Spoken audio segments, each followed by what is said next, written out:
हाँ जी विद्यार्थियों, सारिਆਂ ਨੂੰ ਸਭ ਤੋਂ ਪਹਿਲਾਂ ਸਤਿ ਸ੍ਰੀ ਅਕਾਲ।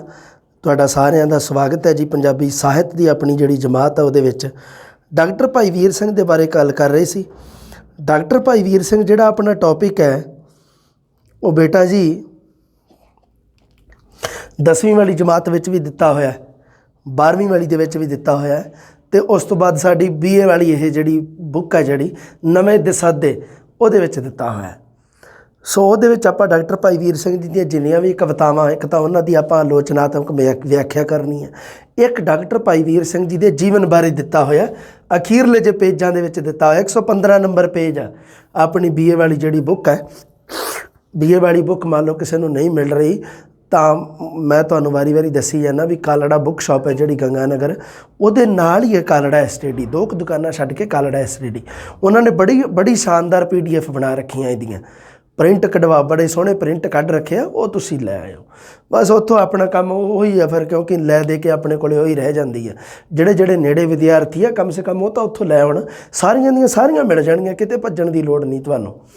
ਧਿਆਨ ਰੱਖਿਓ, ਮੈਂ ਤੁਹਾਨੂੰ ਵਾਰੀ ਕਹਿੰਦਾ ਰਹਿੰਦਾ, ਪੰਜਾਬੀ ਦੀਆਂ ਬੁੱਕ ਹੈ ਜਿਹੜੀਆਂ ਇਹ ਓਰੀਜਨਲ ਤੁਹਾਨੂੰ ਹੋ ਸਕਦਾ ਕਿਤੋਂ ਨਾ ਮਿਲਣ। ਜਿਹਦੇ ਕੋਲ ਹੈਗੀਆਂ ਉਹਨਾਂ ਵਾਸਤੇ ਉਹਨਾਂ ਨੂੰ ਸ਼ਾਬਾਸ਼ ਹੈ, ਅਤੇ ਪਰ ਜਿਨ੍ਹਾਂ ਕੋਲ ਨਹੀਂ ਹੈਗੀਆਂ ਮੈਟਰ ਇਹ ਹੈ ਨਹੀਂ ਗਾ ਉਹਨਾਂ ਨੂੰ, ਕਿਉਂਕਿ ਆਪਣੇ ਕੋਲ ਤਾਂ ਦੇਖੋ ਮੈਂ ਤਾਂ ਇਹਨੂੰ 12-13 MB ਤੋਂ ਉੱਤੇ ਬਣਾ ਨਹੀਂ ਸਕਦਾ। ਜੇ ਉੱਤੇ ਬਣਾਉਣਾ ਤਾਂ ਨਾ ਇਹ Gmail ਹੁੰਦੀ ਹੈ, ਨਾ ਇਹ WhatsApp 'ਚ, ਨਾ ਆਪਣੀ ਐਪ ਦੇ ਵਿੱਚ ਹੀ ਡਾਊਨਲੋਡ ਹੁੰਦੀ ਹੈ। ਫਿਰ ਦਿੱਕਤ ਆ ਜਾਂਦੀ ਹੈ, ਤੁਹਾਨੂੰ ਵਾਰੀ ਪਰੇਸ਼ਾਨੀ ਆਉਂਦੀ ਹੈ, ਵਾਰੀ ਮੈਸੇਜ ਕਰਦੇ ਹੋ ਤਾਂ ਉਹਦੇ ਬਜਾਏ ਕੀ ਆ ਵੀ ਤੁਸੀਂ ਇੱਕੇ ਵਾਰੀ ਉੱਥੇ ਜਾਓ। ਉਹਨਾਂ ਨਾਲ ਮੈਂ ਗੱਲ ਵੀ ਕਰ ਰੱਖੀ ਹੈ, ਉਹ ਹੱਥੋਂ ਹੱਥੀ ਉੱਥੇ ਤੁਹਾਨੂੰ PDF ਬਣਾ ਕੇ ਵਧੀਆ ਦੇ ਦੇਣਗੇ, ਕੋਈ ਇਸ਼ੂ ਨਹੀਂ, ਐਕਸਟਰਾ ਹੀ ਮਿਲੂਗਾ ਤੁਹਾਨੂੰ ਉੱਥੋਂ ਮੈਟਰ। ਹਾਂਜੀ, ਭਾਈ ਵੀਰ ਸਿੰਘ ਜੀ ਬਾਰੇ ਗੱਲ ਕਰਦੇ ਹਾਂ। 1872 ਤੋਂ 1957 ਦੇ ਰੱਖਿਆ ਜੀ, ਜਨਮ ਦਿੱਤਾ ਹੋਇਆ ਭਾਈ ਵੀਰ ਸਿੰਘ ਦੀ ਨਾਲ ਆਧੁਨਿਕ ਪੰਜਾਬੀ ਸਾਹਿਤ ਦਾ ਆਰੰਭ ਹੁੰਦਾ ਹੈ। BA ਵਾਲੀ ਬੁੱਕ ਦੇ ਵਿੱਚ ਜਿਹੜੀ ਗੱਲ ਲਿਖੀ ਆ ਉਹਨੂੰ ਫਾਈਨਲ ਕਲੀਅਰ ਰੱਖਣਾ ਤੁਸੀਂ। ਮੈਂ ਤੁਹਾਨੂੰ ਦੱਸਿਆ ਵੀ ਜੋ ਗੱਲਾਂ ਸਾਡੀਆਂ RBSE ਦੀ ਬੁੱਕ ਦੇ ਵਿੱਚ ਦਿੱਤੀਆਂ ਹੋਈਆਂ ਜਾਂ ਜੋ ਗੱਲਾਂ ਸਾਡੀ BA ਵਾਲੀ ਬੁੱਕ ਦੇ ਵਿੱਚ ਦੇ ਰੱਖੀਆਂ ਉਹਨਾਂ ਨੂੰ ਆਧਾਰ ਬਣਾਉਣਾ, ਤੁਸੀਂ ਆਧਾਰ ਮੰਨਣਾ। ਹੋ ਸਕਦਾ ਮੈਂ ਆਪਣੇ ਨੋਟਸਾਂ ਦੇ ਵਿੱਚ ਕੋਈ ਨਾ ਕੋਈ ਸਨ ਜਾਂ ਕੋਈ ਇਸ ਤਰ੍ਹਾਂ ਦੀ ਇਨਫੋਰਮੇਸ਼ਨ ਜਿਹਦੇ ਵਿੱਚ ਕੋਈ ਲੇਖਕ ਕਵੀ ਦਾ ਨਾਮ ਗਲਤ ਲਿਖਿਆ ਗਿਆ ਹੋਵੇ ਬਾਏ ਮਿਸਟੇਕ, ਉਸ ਨੂੰ ਤੁਸੀਂ ਦਰੁਸਤ ਕਰਨਾ ਹੈ। ਇਹ ਤੁਹਾਡੀ ਰਿਸਪੌਂਸੀਬਿਲਿਟੀ, ਜ਼ਿੰਮੇਵਾਰੀ ਹੈ, ਰਿਸਪੌਂਸੀਬਿਲਿਟੀ ਹੈ ਤੁਹਾਡੀ ਇਹ। ਅਤੇ ਉਹਨੂੰ ਦਰੁਸਤ ਕਿਵੇਂ ਕਰਨਾ ਹੈ, ਇਹ BA ਦੀਆਂ ਪੁਸਤਕ ਨੂੰ ਜਾਂ 12ਵੀਂ ਜਾਂ 10ਵੀਂ 11ਵੀਂ ਦੀਆਂ ਪੁਸਤਕਾਂ ਨੂੰ ਆਧਾਰ ਬਣਾ ਕੇ ਇਹਨਾਂ ਦੇ ਵਿੱਚ ਜੋ ਸਹੀ ਆ ਉਹਨੂੰ ਸਹੀ ਮੰਨਣਾ ਹੈ ਤੁਸੀਂ। ਜਨਮ 5 ਦਸੰਬਰ 1872 ਅੰਮ੍ਰਿਤਸਰ ਵਿਖੇ, ਪਿਤਾ ਜੀ ਦਾ ਨਾਮ ਡਾਕਟਰ ਚਰਨ ਸਿੰਘ, ਦੇਹਾਂਤ ਹੋਇਆ ਜੀ 10 ਜੂਨ 1957 ਦੇ ਵਿੱਚ। ਹਾਂਜੀ, ਟੀਕਾਕਾਰੀ ਕੀਤੀ ਹੈ। ਟੀਕਾਕਾਰੀ ਦਾ ਮਤਲਬ ਹੁੰਦਾ ਜਿਵੇਂ ਮੰਨ ਲਓ ਸ਼੍ਰੀ ਗੁਰੂ ਗ੍ਰੰਥ ਸਾਹਿਬ ਜੀ ਦੇ ਅਰਥ ਲਿਖਣੇ, ਉਸ ਨੂੰ ਕਿਹਾ ਜਾਂਦਾ ਹੈ ਟੀਕਾਕਾਰੀ। ਟੀਕਾ ਸੰਪਾਦਨਾ ਕਰਨੀ, ਐਡੀਟਿੰਗ, ਗਲਪ ਰਚਨਾ, ਜੀਵਨੀ ਲਿਖਣ ਆਦਿ ਦੇ ਨਾਲ ਕਾਵਿ ਦੇ ਖੇਤਰ ਵਿੱਚ ਵੀ ਬੜਾ ਯੋਗਦਾਨ ਕੀਤਾ ਹੈ। ਪੁਰਾਤਨ ਜਨਮ ਸਾਖੀ ਅਤੇ ਗੁਰਪ੍ਰਤਾਪ ਸੂਰਜ ਗ੍ਰੰਥ ਦਾ ਸੰਪਾਦਨ ਕੀਤਾ ਹੈ ਜੀ। ਪੁਰਾਤਨ ਜਨਮ ਸਾਖੀ ਦਾ ਜਿਹੜਾ ਸੰਪਾਦਨ ਹੈ ਇਹ ਭਾਈ ਵੀਰ ਸਿੰਘ ਜੀ ਵੱਲੋਂ ਕੀਤਾ ਗਿਆ ਸੀਗਾ। ਪੁਰਾਤਨ ਜਨਮ ਸਾਖੀ ਉਹ ਜਨਮ ਸਾਖੀ ਹੈ ਜਿਹਦੇ ਵਿੱਚ ਗੁਰੂ ਨਾਨਕ ਦੇਵ ਜੀ ਦੇ ਜੀਵਨ ਸੰਬੰਧੀ ਸਾਖੀਆਂ ਹਨ। ਪੁਰਾਤਨ ਜਨਮ ਸਾਖੀ ਇਹਦੇ ਵਿੱਚ ਵੀ ਤੁਹਾਨੂੰ ਬਕਾਇਦਾ ਇੱਕ ਜਦੋਂ ਵਾਰਤਕ ਪੜ੍ਹਾਂਗੇ ਆਪਾਂ ਉਦੋਂ ਤੁਹਾਨੂੰ ਵੀਡੀਓ ਮਿਲੂਗੀ ਵੀ ਜਿਹਦੇ ਵਿੱਚ ਜਨਮ ਸਾਖੀਆਂ ਬਾਰੇ, ਉਹਦੇ ਵਿੱਚ ਤੁਹਾਡੀਆਂ ਸਾਰੀਆਂ ਗੱਲਾਂ ਕਲੀਅਰ ਹੋ ਜਾਣਗੀਆਂ। ਜਿਹਨੇ ਜਨਮ ਸਾਖੀਆਂ ਬਾਰੇ ਆਪਣੀ ਗੱਲ ਪਹਿਲਾਂ ਕਲੀਅਰ ਕਰਨੀ ਹੈ, 11ਵੀਂ ਵਾਲੀ ਬੁੱਕ ਦੇ ਵਿੱਚ ਵਾਰਤਕ ਵਾਲਾ ਜਿਹੜਾ ਸਾਹਿਤ ਆ ਉਹਦੇ ਵਿੱਚ ਪੁਰਾਤਨ ਜਨਮ ਸਾਖੀਆਂ ਦੇ ਰੱਖੀਆਂ, ਜਨਮ ਸਾਖੀਆਂ ਬਾਰੇ। ਆਪ ਜੀ ਦੇ ਚਮਤਕਾਰ, ਸਿੱਖ ਗੁਰੂ ਸਾਹਿਬਾਨ ਦੀਆਂ ਜੀਵਨੀਆਂ, ਸੁੰਦਰੀ, ਵਿਜੈ ਸਿੰਘ, ਸਤਵੰਤ ਕੌਰ, ਸੁਭਾਗ ਜੀ ਦਾ ਸੁਧਾਰ, ਬਾਬਾ ਨੌਧ ਸਿੰਘ, ਇਹ ਜਿਹੜੀਆਂ ਭਾਈ ਵੀਰ ਸਿੰਘ ਜੀ ਦੀਆਂ ਗਲਪ ਰਚਨਾਵਾਂ ਹਨ।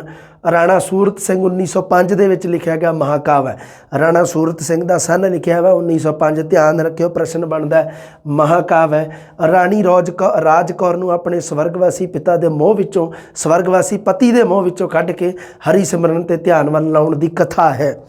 ਪ੍ਰਸ਼ਨ 2 ਬਣਦੇ ਆ, ਇੱਕ ਤਾਂ ਰਾਣਾ ਸੂਰਤ ਸਿੰਘ ਮਹਾਕਾਵ ਦੀ ਰਚਨਾ ਕਦੋਂ ਹੋਈ ਜੀ? 1905 ਦੇ ਵਿੱਚ। ਇਹ ਤਾਂ ਤੁਹਾਨੂੰ ਪਤਾ ਹੀ ਹੈ ਵੀ ਭਾਈ ਵੀਰ ਸਿੰਘ ਜੀ ਨੇ ਕੀਤੀ ਹੈ, ਰਾਣਾ ਸੂਰਤ ਸਿੰਘ। ਅਤੇ ਉਸ ਤੋਂ ਬਾਅਦ ਜਿਹੜਾ ਹੈਗਾ ਰਾਣਾ ਸੂਰਤ ਸਿੰਘ ਮਹਾਕਾਵ, ਉਹਦੇ ਵਿੱਚ ਕਥਾ ਕਿਹਦੀ ਦਿੱਤੀ ਗਈ ਹੈ ਜੀ? ਰਾਣੀ ਰਾਜ ਕੌਰ ਦੀ।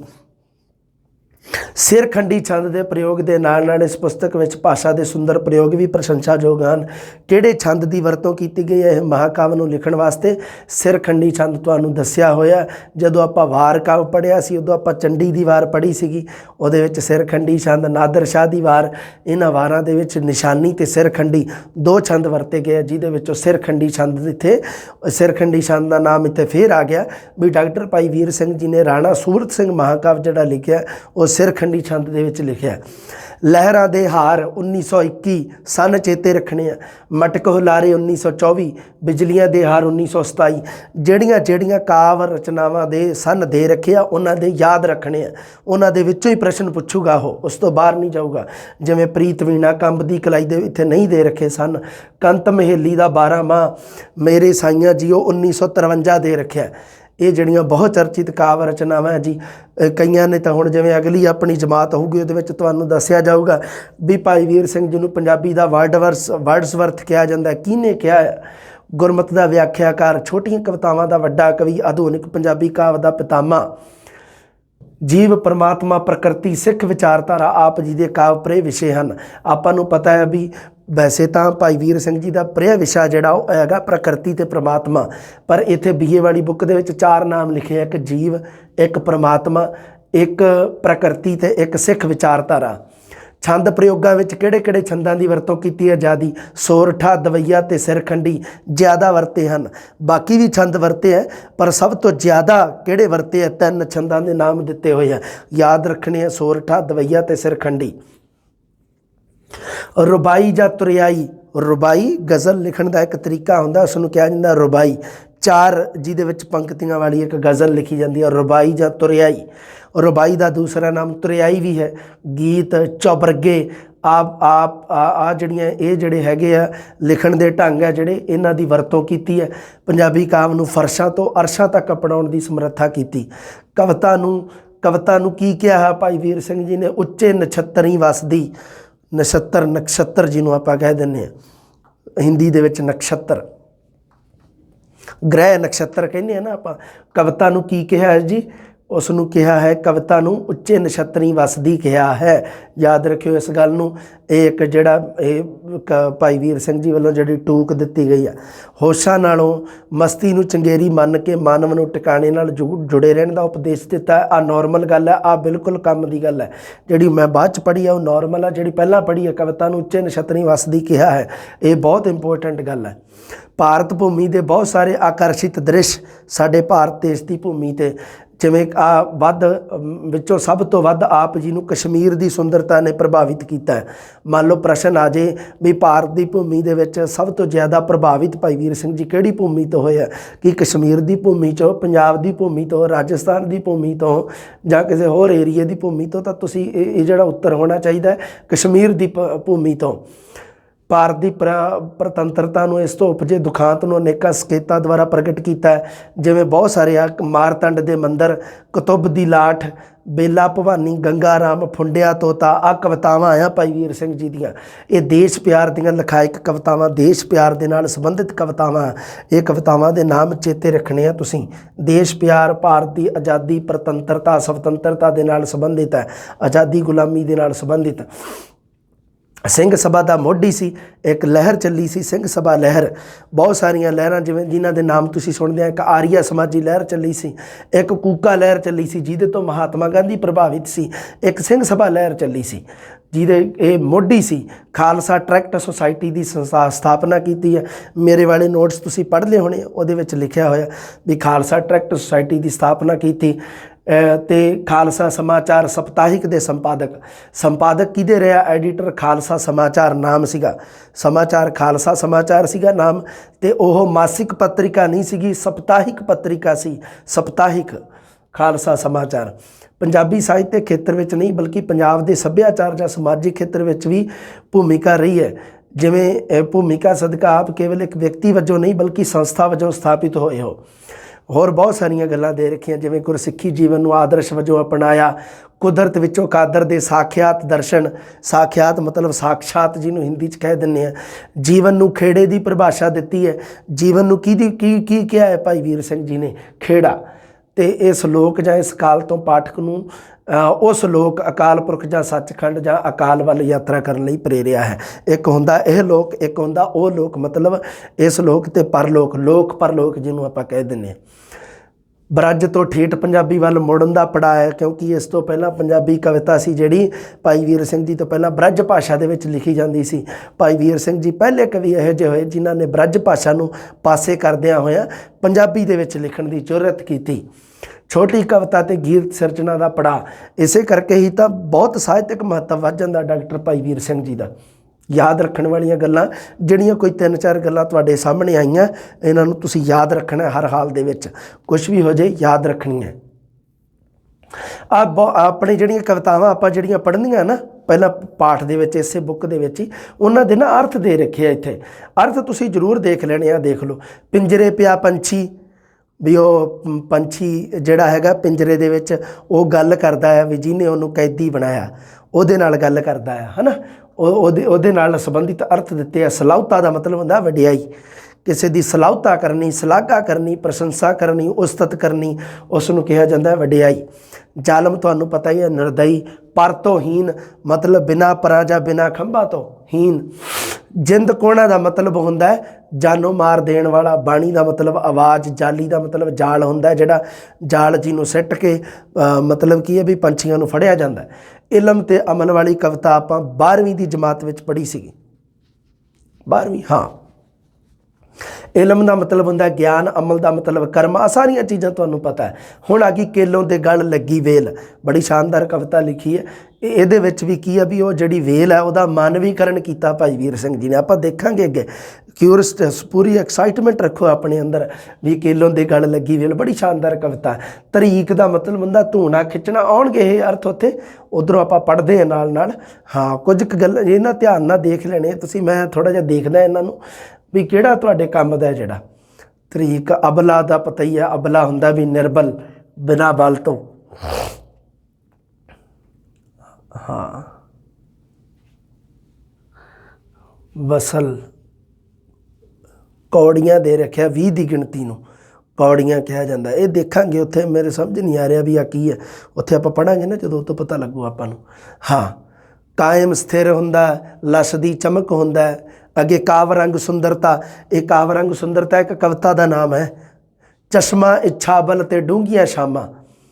ਚਸ਼ਮਾ ਜਿਹੜਾ ਹੁੰਦਾ ਝਰਨਾ ਜਿਹਨੂੰ ਕਹਿ ਦਿੰਦੇ ਆਪਾਂ। ਚਸ਼ਮਾ ਐਨਕਾਂ ਨਹੀਂ, ਚਸ਼ਮਾ ਲਾਉਣ ਵਾਲਾ ਨਹੀਂ, ਜਿਹੜੀਆਂ ਚਸ਼ਮਾ ਹੁੰਦਾ ਝਰਨੇ ਨੂੰ ਕਹਿ ਦਿੰਦੇ ਆ। ਜਿਵੇਂ ਸਰੋਦ ਦਾ ਮਤਲਬ ਹੁੰਦਾ ਸੰਗੀਤਮਈ ਆਵਾਜ਼। ਸੰਝ ਦਾ ਮਤਲਬ ਤੁਹਾਨੂੰ ਪਤਾ ਹੀ ਹੈ, ਸ਼ਾਮ, ਪਿਆਰ, ਨੇਹ, ਪ੍ਰੇਮ। ਵਸਲ ਦਾ ਮਤਲਬ ਹੁੰਦਾ ਮਿਲਾਪ। ਮਕਾਮ ਦਾ ਮਤਲਬ ਹੁੰਦਾ ਜਗ੍ਹਾ, ਥਾਂ। ਇੱਕ ਅਣਡਿੱਠਾ ਰਸਦਾਤਾ ਕਵਿਤਾ ਆ। ਅਗੰਮੀ ਦਾ ਮਤਲਬ ਹੁੰਦਾ ਅਪਹੁੰਚ। ਝਰਨਾਟ ਦਾ ਮਤਲਬ ਹੁੰਦਾ ਕਾਂਬਾ। ਆ ਸਮੇਂ ਵਾਲੀ ਆਪਾਂ ਪੜ੍ਹੀ ਸੀਗੀ, ਰਹੀ ਵਾਸਤੇ ਘੱਤ ਸਮੇਂ ਨੇ ਇੱਕ ਨਾ ਮੰਨੀ, ਉਹ ਜਿਹੜੀ ਕਵਿਤਾ ਆ ਗਈ। ਫਿਰ ਗੁਲਾਬ ਦਾ ਫੁੱਲ, ਆਡੋ ਹੁੰਦਾ ਪਾਣੀ ਦੀ ਆੜ 'ਚੋਂ ਲਿਖਿਆ ਹੋਇਆ। ਨਮਗੀਰ ਦਾ ਮਤਲਬ ਹੁੰਦਾ ਗਿੱਲਾ। ਠੀਕ ਹੈ, ਹਾਂਜੀ। ਕੰਬ ਦੀ ਕਲਾਈ, ਸੁਪਨੇ ਵਿੱਚ ਤੁਸੀਂ ਮਿਲੇ ਸਾਨੂੰ। ਇਹ ਜਿਹੜੀ ਹੈ ਜਿਹੜੀ ਬਿਜਲੀ ਲਹਿਰਾ, ਮਤਲਬ ਬਿਜਲੀ ਦੀ ਚਮਕ ਵਰਗਾ। ਕਲਾਈ ਮਤਲਬ ਹੁੰਦੀ ਗੁੱਟ। ਗੋਦਾਵਰੀ ਦਾ ਗੀਤ ਲਿਖਿਆ। ਗੋਦਾਵਰੀ ਦਾ ਗੀਤ। ਪਰਸ ਮਤਲਬ ਸਪਰਸ਼। ਬੌਰਾਨੀ ਦਾ ਮਤਲਬ ਹੁੰਦਾ ਪਾਗਲ ਹੋ ਜਾਣਾ, ਬੌਰਾ ਹੋ ਜਾਣਾ, ਬਾਵਰਾ। ਲਰਜ ਦਾ ਮਤਲਬ ਕੰਬ ਹੁੰਦਾ। ਇਹ ਥੋੜ੍ਹੇ ਅਰਥ ਤੁਸੀਂ ਦੇਖਣੇ ਆ। ਅਚਨਚੇਤੀ ਦਾ ਝਲਕਾ। ਕੁਕੇਂਦੜੀ ਮਤਲਬ ਘੂਕਦੀ। ਹਰਖੀ ਮਤਲਬ ਹਰਸ਼ੀ ਜਾਂ ਖੁਸ਼ੀ। ਹਰਖ ਜਿਹਨੂੰ ਹਰਸ਼ ਕਹਿ ਦਿੰਦੇ ਹਾਂ ਹਿੰਦੀ ਦੇ ਵਿੱਚ ਆਪਾਂ। ਆ ਜਾਓ ਫਿਰ ਆਪਾਂ ਕਵਿਤਾਵਾਂ ਹੀ ਪੜ੍ਹਦੇ ਹਾਂ, ਪਤਾ ਤਾਂ ਲੱਗੇ ਭਾਈ ਵੀਰ ਸਿੰਘ ਜੀ ਦੀਆਂ ਕਵਿਤਾਵਾਂ ਬਾਰੇ ਕੀ ਦੇ ਰੱਖਿਆ। ਹਾਂਜੀ, ਲਓ ਬੇਟਾ ਜੀ, ਆ ਜਿਹੜੀ ਇਹਦੀ ਜਿਹੜੀ ਆ ਸ਼ੁਰੂ ਦੇ ਵਿੱਚ ਆਏ ਤੁਹਾਨੂੰ ਪਿਛਲੀ ਵੀਡੀਓ ਦੇ ਵਿੱਚ ਮਿਲ ਚੁੱਕੀ ਆ, ਹੈ ਨਾ, ਵੀ ਆਧੁਨਿਕ ਪੰਜਾਬੀ ਕਵਿਤਾ ਦਾ ਜਿਹੜਾ ਮੁੱਢ ਵੱਜਦਾ ਹੈ ਨਾ, ਇਹਦੇ ਬਾਰੇ ਆਪਾਂ ਗੱਲ ਕਰ ਚੁੱਕੇ ਹਾਂ ਇੱਕ ਪੂਰੀ ਕਲਾਸ। ਹਾਂ, ਭਾਈ ਵੀਰ ਸਿੰਘ ਜੀ ਦੀ ਪਹਿਲੀ ਕਵਿਤਾ ਹੈਗੀ ਆ ਪਿੰਜਰੇ ਪਿਆ ਪੰਛੀ। ਪੰਛੀ ਆ ਜਿਹੜਾ ਪਿੰਜਰੇ ਦੇ ਵਿੱਚ ਪਿਆ ਹੋਇਆ, ਉਹ ਕੀ ਕਰਦਾ ਹੈ? ਪਿੰਜਰੇ ਦੀ ਸਲਾਹੁਤਾ ਕਰਨ ਵਾਲੇ ਨੂੰ ਸੰਬੋਧਨ ਕਰ ਰਿਹਾ ਹੈ। ਪਿੰਜਰੇ ਦੀ ਸਲਾਹੁਤਾ ਕਰਨ ਵਾਲੇ ਨੂੰ ਉੱਪਰ ਲਿਖਿਆ ਹੋਇਆ ਦੇਖੋ ਬ੍ਰੈਕਟ ਦੇ ਵਿੱਚ ਭਾਈ ਵੀਰ ਸਿੰਘ ਜੀ ਨੇ, ਕਰਕੇ ਦੇਖ ਲੈਂਦੇ ਆਪ। ਪਿੰਜਰੇ ਪਿਆ ਪੰਛੀ। ਹਾਂ, ਲਓ ਮੈਂ ਪਹਿਲਾਂ ਪੜ੍ਹਦਾ। ਜ਼ਾਲਮ ਖੜਾ ਹਵਾ ਖੁੱਲੀ ਵਿੱਚ, ਆਖੇ ਪਿੰਜਰਾ ਸੋਹਣਾ, ਵਿੱਚ ਆ ਜਾਵੇ ਫਿਰ ਮੈਂ ਪੁੱਛਾਂ, ਕਿੰਨਾ ਹੈ ਮਨਮੋਹਣਾ। ਪਰ ਤੋਂ ਹੀਨ ਧਰਾ ਦੇ ਕੈਦੀ, ਉਹ ਮੂਰਖ ਦਿਲ ਕਰੜੇ, ਉੱਡਣਹਾਰੇ ਪੰਛੀ ਨੂੰ ਇਹ ਸੋਹਣਾ ਹੈ ਜਿੰਦ ਕੋਣਾ। ਜ਼ਾਲਮ ਨੂੰ ਰੰਗ ਸੋਹਣਾ ਲੱਗਾ ਮਿੱਠੀ ਲੱਗੀ ਬਾਣੀ। ਵਾਵਾ ਕਦਰ ਗੁਣਾ ਦੀ ਪਾਈ ਛੁਕੇ ਜਾਲੀ ਤਾਣੀ। ਪਕੜ ਪਿੰਜਰੇ ਪਾਏ ਵਿਛੋੜਿਆ ਸ਼ਾਕ ਸਨਈਆਂ ਨਾਲੋਂ। ਭੱਠ ਪਏ ਇਹ ਕਦਰ ਤੁਹਾਡੀ ਖੇ ਇਸ ਯਾਰੀ ਲਾਣੀ। ਲਓ ਜੀ, ਇਹਦੇ ਵਿੱਚ ਕੀ ਹੈ, ਡਾਕਟਰ ਭਾਈ ਵੀਰ ਸਿੰਘ ਜੀ ਦੀ ਪਹਿਲੀ ਕਵਿਤਾ ਜਿਹਦਾ ਨਾਮ, ਜਿਹਦਾ ਸਿਰਲੇਖ ਹੈ ਪਿੰਜਰੇ ਪਿਆ ਪੰਛੀ। ਥੱਲੇ ਇੱਥੇ ਲਿਖਿਆ ਹੋਇਆ ਮਟਕ ਹੁਲਾਰੀ। ਮਤਲਬ ਕੀ ਹੈ ਵੀ ਪਿੰਜਰੇ ਪਿਆ ਪੰਛੀ ਜਿਹੜੀ ਕਵਿਤਾ ਹੈ ਉਹ ਮਟਕ ਹੁਲਾਰੇ ਕਾਵ ਸੰਗ੍ਰਹਿ ਚੋਂ ਲਈ ਗਈ ਹੈ। ਸਭ ਤੋਂ ਔਖਾ ਪ੍ਰਸ਼ਨ ਇਹ ਬਣਦਾ ਹੈ, ਸਭ ਤੋਂ ਔਖਾ। ਅੱਗੇ ਦੇਖੋ, ਅਗਲੀ ਇਲਮ ਤੇ ਅਮਲ ਦਿੱਤੀ ਹੈ। ਇਲਮ ਤੇ ਅਮਲ ਦੇ ਵਿੱਚ ਦੇਖਦੇ ਹਾਂ ਦਿੱਤਾ ਹੈ ਕਿ ਹਾਂ, ਲਹਿਰਾਂ ਦੇ ਹਾਰ ਵਿੱਚੋਂ ਲਿਆ ਗਿਆ। ਆਹ ਜਿਹੜੀਆਂ ਗੱਲਾਂ ਨਾ ਤੁਸੀਂ ਧਿਆਨ ਰੱਖਣੀਆਂ, ਇਹਦੇ ਵਿੱਚੋਂ ਇੱਕ ਪ੍ਰਸ਼ਨ ਪੱਕਾ ਪੱਕਾ ਪੱਕਾ ਸ਼ੋਰ ਮਿਲ ਜੂਗਾ ਤੁਹਾਨੂੰ ਐਗਜ਼ਾਮ ਦੇ ਵਿੱਚ। ਅੱਗੇ ਦੇਖੋ, ਅਗਲੀ ਤੀਜੀ ਆਪਾਂ ਕਵਿਤਾ ਪੜ੍ਹਨੀ ਹੈ, ਕੇਲੋਂ ਦੇ ਗਲ ਲੱਗੀ ਵੇਲ। ਉਹ ਲਹਿਰਾਂ ਦੇ ਹਾਰ ਚੋਂ, ਆ ਲਹਿਰਾਂ ਦੇ ਹਾਰ ਦੇ ਵਿੱਚੋਂ ਦੋ ਕਵਿਤਾ ਲਈਆਂ ਗਈਆਂ, ਦੋ ਆ ਗਈਆਂ ਆਪਣੇ ਸਾਹਮਣੇ, ਹੈ ਨਾ। ਪਹਿਲੀ ਤਾਂ ਮਟਕ ਹੁਲਾਰੇ ਵਿੱਚੋਂ ਲਈ ਗਈ ਹੈ ਪਿੰਜਰੇ ਪਿਆ ਪੰਛੀ। ਉਸ ਤੋਂ ਬਾਅਦ ਕਾਵ ਰੰਗ ਸੁੰਦਰਤਾ, ਹਾਂ, ਕਾਵ ਰੰਗ ਸੁੰਦਰਤਾ। ਕਾਵ ਰੰਗ ਸੁੰਦਰਤਾ ਹੈ ਜਿਹੜੀ, ਇਹ ਲਈ ਗਈ ਹੈ ਮਟਕ ਹੁਲਾਰੇ ਵਿੱਚੋਂ। ਚਸ਼ਮਾ ਇੱਛਾ ਬਲ ਤੇ ਡੂੰਘੀਆਂ ਸ਼ਾਮਾਂ, ਇਹਨਾਂ ਦੀ ਇੱਕ ਲਿਸਟ ਬਣਾ ਲਿਓ। ਜਿਹੜੇ ਤੁਹਾਨੂੰ ਨੋਟਸ ਮੈਂ ਅਵੇਲੇਬਲ ਕਰਾਏ ਆ ਨਾ, ਉਹਨਾਂ ਦੇ ਵਿੱਚ ਐਕਸਟਰਾ ਪੇਜ ਬਣਾ ਲਿਓ। ਉੱਤੇ ਲਿਖ ਲਿਓ BA, 2 ਅੱਖਰ ਲਿਖਿਓ, ਉਹ ਵੀ ਪੁੱਠੇ, B ਪਹਿਲਾਂ ਫਿਰ A। ਫਿਰ ਉਸ ਤੋਂ ਬਾਅਦ ਕੀ ਕਰਿਓ, ਭਾਈ ਵੀਰ ਸਿੰਘ। ਅੱਗੇ ਕਵਿਤਾਵਾਂ ਦੇ ਨਾਮ ਜਿਵੇਂ ਲਿਖੇ ਹੋਏ ਆ, ਜਿਹੜੀਆਂ ਵੀ ਜਿੰਨੀਆਂ ਵੀ ਦਿੱਤੀਆਂ ਹੋਈਆਂ, 8 ਕੇ 9 ਦਿੱਤੀਆਂ, ਇਹਨਾਂ ਦੇ ਨਾਮ ਲਿਖ ਲੈਣੇ ਆ। ਕਿੰਨੀਆਂ ਦਿੱਤੀਆਂ? 9। ਕੰਬ ਦੀ ਕਲਾਈ ਲਾਸਟ ਦਿੱਤੀ ਹੈ। ਗੋਦਾਵਰੀ ਦਾ ਗੀਤ ਤੇ ਅਚਨਚੇਤੀ ਦਾ ਝਲਕਾ 11 ਦਿੱਤੀਆਂ। ਹਾਂ 11। ਉਸ ਦੇ ਅੱਗੇ ਹੀ ਬ੍ਰੈਕਟ ਦੇ ਵਿੱਚ ਲਿਖ ਲੈਣਾ ਵੀ ਕਿਹੜੇ ਕਾਵ ਸੰਗ੍ਰਹਿ ਤੋਂ ਲਈ ਗਈਆਂ। ਆ 11 ਨੰਬਰ ਦੇਖ ਲਓ, ਕਵਿਤਾ ਅਚਨਚੇਤੀ ਦਾ ਝਲਕਾ। ਤੇ ਇਹ ਹੈ ਜਿਹੜੀ ਮੇਰੇ ਸਾਈਆਂ ਜੀਓ, ਜਿਹੜਾ ਕਾਵ ਸੰਗ੍ਰਹਿ ਆ ਉਹਦੇ ਵਿੱਚੋਂ ਲਈਆਂ ਗਈਆਂ। ਤੁਹਾਨੂੰ ਦੱਸਿਆ ਨਾ ਮੈਂ, ਇੱਕ ਹੁੰਦੀ ਹੈ ਕਵਿਤਾ, ਇੱਕ ਹੁੰਦੀ ਹੈ ਕਾਵ ਸੰਗ੍ਰਹਿ। ਕਵਿਤਾ ਦਾ ਮਤਲਬ ਹੁੰਦੀ ਹੈ ਇੱਕ, ਤੇ ਕਾਵ ਸੰਗ੍ਰਹਿ ਦੇ ਵਿੱਚ ਬਹੁਤ ਸਾਰੀਆਂ ਕਵਿਤਾਵਾਂ ਹੁੰਦੀਆਂ ਹਨ। ਸੋ ਇਹ ਜਿਹੜੇ ਲਹਿਰਾਂ ਦੇ ਹਾਰ, ਬਿਜਲੀਆਂ ਦੇ ਹਾਰ, ਮਟਕ ਹੁਲਾਰੇ, ਮੇਰੇ ਸਾਈਆਂ ਜੀਓ, ਕੰਬ ਦੀ ਕਲਾਈ, ਇਹ ਸਾਰੇ ਆ ਜਿਹੜੇ ਇਹ ਕਾਵ ਸੰਗ੍ਰਹਿ ਆ, ਉਹਨਾਂ ਦੇ ਵਿੱਚੋਂ ਇਹ ਕਵਿਤਾਵਾਂ ਲਈਆਂ ਗਈਆਂ। ਇਹ ਤੁਸੀਂ ਯਾਦ ਰੱਖਣੀਆਂ। ਗੋਦਾਵਰੀ ਦਾ ਗੀਤ ਲਹਿਰਾਂ ਦੇ ਹਾਰ ਵਿੱਚੋਂ ਲਿਆ ਗਿਆ, ਗੋਦਾਵਰੀ ਦਾ ਗੀਤ ਕਵਿਤਾ। ਉਸ ਤੋਂ ਬਾਅਦ ਬਿਜਲੀਆਂ ਦੇ ਹਾਰ, ਸਮਾਂ ਜਿਹੜੀ ਕਵਿਤਾ ਬਿਜਲੀਆਂ ਦੇ ਹਾਰ ਵਿੱਚੋਂ ਲਈ ਗਈ। ਸਮਝ ਗਏ ਕਹਾਣੀ ਨੂੰ? ਇਹ ਧਿਆਨ ਰੱਖਣਾ ਤੁਸੀਂ, ਇਹਨਾਂ ਦੀ ਲਿਸਟ ਬਣਾ ਲੈਣੀ ਹੈ, ਯਾਦ ਰੱਖਣੀ ਹੈ ਤੁਸੀਂ। ਤੁਹਾਡੇ ਬਹੁਤ ਬਹੁਤ ਇੰਪੋਰਟੈਂਟ ਇਹ ਯਾਦ ਹੋਣੀ ਚਾਹੀਦੀ ਹੈ। ਹਾਂਜੀ, ਪਿੰਜਰੇ ਪਿਆ ਪੰਛੀ। ਪਿੰਜਰੇ ਦੀ ਸੁਲੱਹਤਾ, ਪਿੰਜਰੇ ਦੀ ਪ੍ਰਸ਼ੰਸਾ ਕਰਨ ਵਾਲੇ ਨੂੰ, ਜਿਹੜਾ ਪਿੰਜਰੇ ਦੇ ਵਿੱਚ ਪਿਆ ਹੋਇਆ ਪੰਛੀ ਹੈ, ਜਿਹੜਾ ਵਿਚਾਰਾ ਪਿੰਜਰੇ ਦੇ ਵਿੱਚ ਤਾੜਿਆ ਹੋਇਆ, ਉਹ ਕੀ ਕਰ ਰਿਹਾ ਹੈ? ਉਹ ਬਾਹਰ ਖੜੇ ਨੂੰ, ਮੇਰੇ ਤੇਰੇ ਵਰਗੇ ਨੂੰ ਸੰਬੋਧਨ ਕਰ ਰਿਹਾ। ਕਿਉਂਕਿ ਕੋਈ ਗਿਆ ਵੇਖਣ ਪਿੰਜਰੇ ਦੇ ਵਿੱਚ, ਉਹਨੇ ਕਿਹਾ ਆਏ ਹਾਏ ਹਾਏ, ਆ ਤਾਂ ਬਲਾ ਹੀ ਸੋਹਣਾ ਪੰਛੀ ਤੁਸੀਂ ਪਿੰਜਰੇ ਦੇ ਵਿੱਚ ਪਾ ਰੱਖਿਆ। ਤਾਂ ਫਿਰ ਉਹ ਪੰਛੀ ਕੀ ਕਰਦਾ? ਉਹਨੂੰ ਸੰਬੋਧਨ ਕਰਦਾ ਵੀ ਤੂੰ ਮੇਰੀ ਥਾਂ 'ਤੇ ਆ ਕੇ ਦੇਖ ਲੈ, ਤੈਨੂੰ ਐਡਾ ਹੀ ਸੋਹਣਾ ਲੱਗਦਾ ਤਾਂ। ਹਾਂ, ਜ਼ਾਲਮ ਖੜਾ ਹਵਾ ਖੁੱਲੀ ਵਿੱਚ, ਜ਼ਾਲਮ ਹੈ ਜਿਹੜਾ ਹਵਾ ਖੁੱਲੀ ਦੇ ਵਿੱਚ ਖੜ ਕੇ ਆਖੇ ਪਿੰਜਰਾ ਸੋਹਣਾ। ਕੀ ਕਹਿ ਰਿਹਾ? ਵੀ ਬੜਾ ਸੋਹਣਾ ਪਿੰਜਰਾ, ਵਿੱਚ ਆ ਜਾਵੇ ਫਿਰ ਮੈਂ ਪੁੱਛਾਂ ਕਿੰਨਾ ਹੈ ਮਨਮੋਹਣਾ। ਤੇ ਅੱਗੋਂ ਪੰਛੀ ਜਿਹੜਾ ਵਿੱਚ ਉਹ ਸੋਚਦਾ ਮਨ ਦੇ ਵਿੱਚ, ਉਹ ਕੀ ਕਹਿੰਦਾ? ਮਾਨਵੀਕਰਨ ਕੀਤਾ ਹੋਇਆ ਕਵਿਤਾ ਦਾ। ਉਹ ਕੀ ਕਹਿੰਦਾ ਵੀ ਜੇ ਕਿਤੇ ਵਿੱਚ ਆ ਜੇ, ਇਹ ਪਿੰਜਰੇ ਦੇ ਵਿੱਚ ਆਵੇ ਨਾ, ਤੇ ਫਿਰ ਮੇਰੀ ਜਗ੍ਹਾ 'ਤੇ ਆਵੇ, ਫਿਰ ਮੈਂ ਇਹਨੂੰ ਪੁੱਛਾਂ ਵੀ ਕਿੰਨਾ ਕੁ ਮਨ ਨੂੰ ਮੋਹਣਾ, ਕਿੰਨਾ ਕੁ ਮਨ ਨੂੰ ਚੰਗਾ ਲੱਗਦਾ। ਪਰ ਤੋਂ ਹੀਨ ਧਰਾ ਦੇ ਕੈਦੀ, ਉਹ ਮੂਰਖ ਦਿਲ ਕਰੜੇ, ਉੱਡਣ ਹਾਰੇ ਪੰਛੀ ਨੂੰ ਇਹ ਸੋਹਣਾ ਹੈ ਜਿੰਦ ਕੋਣਾ। ਹੁਣ ਉਹ ਪੰਛੀ ਕੀ ਕਹਿ ਰਿਹਾ? ਬੰਦੇ ਨੂੰ ਕੀ ਕਹਿ ਰਿਹਾ? ਪਰ ਤੋਂ ਹੀਨ। ਬੰਦੇ ਨੂੰ ਕਹਿੰਦਾ ਤੂੰ ਪਰ ਤੋਂ ਹੀਨ, ਤੂੰ ਖੰਭਾਂ ਤੋਂ ਬਿਨਾਂ। ਬੰਦੇ ਦੇ ਖੰਭ ਨਹੀਂ ਲੱਗੇ ਹੁੰਦੇ, ਜਿਹੜੇ ਖੰਭ ਜਿਹਦੇ ਲੱਗੇ ਹੁੰਦੇ ਆ ਉਹ ਬਾਲੀਆਂ ਉਡਾਰੀਆਂ ਨਾ ਮਾਰੇ, ਇਹਦੇ ਖੰਭ ਵੱਢੇ ਜਾਂਦੇ ਹੁੰਦੇ ਆ, ਖੰਭ ਕੱਟੇ ਜਾਂਦੇ ਹੁੰਦੇ ਆ। ਇਸ ਕਰਕੇ ਕੀ ਹੈ? ਪਰ ਤੋਂ ਹੀਨ ਧਰਾ ਦੇ ਕੈਦੀ, ਮਤਲਬ ਧਰਾ ਧਰਤੀ ਦਾ ਕੈਦੀ ਆ ਤੂੰ। ਬੰਦੇ ਨੂੰ ਕੀ ਕਹਿ ਰਿਹਾ ਪੰਛੀ? ਵੀ ਤੂੰ, ਤੇਰੇ ਖੰਭ ਨਹੀਂ ਹੈਗੇ, ਤੂੰ ਧਰਤੀ ਦਾ ਕੈਦੀ, ਧਰਾ ਦਾ ਕੈਦੀ। ਉਹ ਮੂਰਖ ਦਿਲ ਕਰੜੇ, ਉਹ ਮੂਰਖ ਕਰੜੇ ਦਿਲ ਵਾਲਿਆ, ਸੰਗ ਦਿਲ ਕਠੋਰ ਦਿਲ ਵਾਲਿਆ।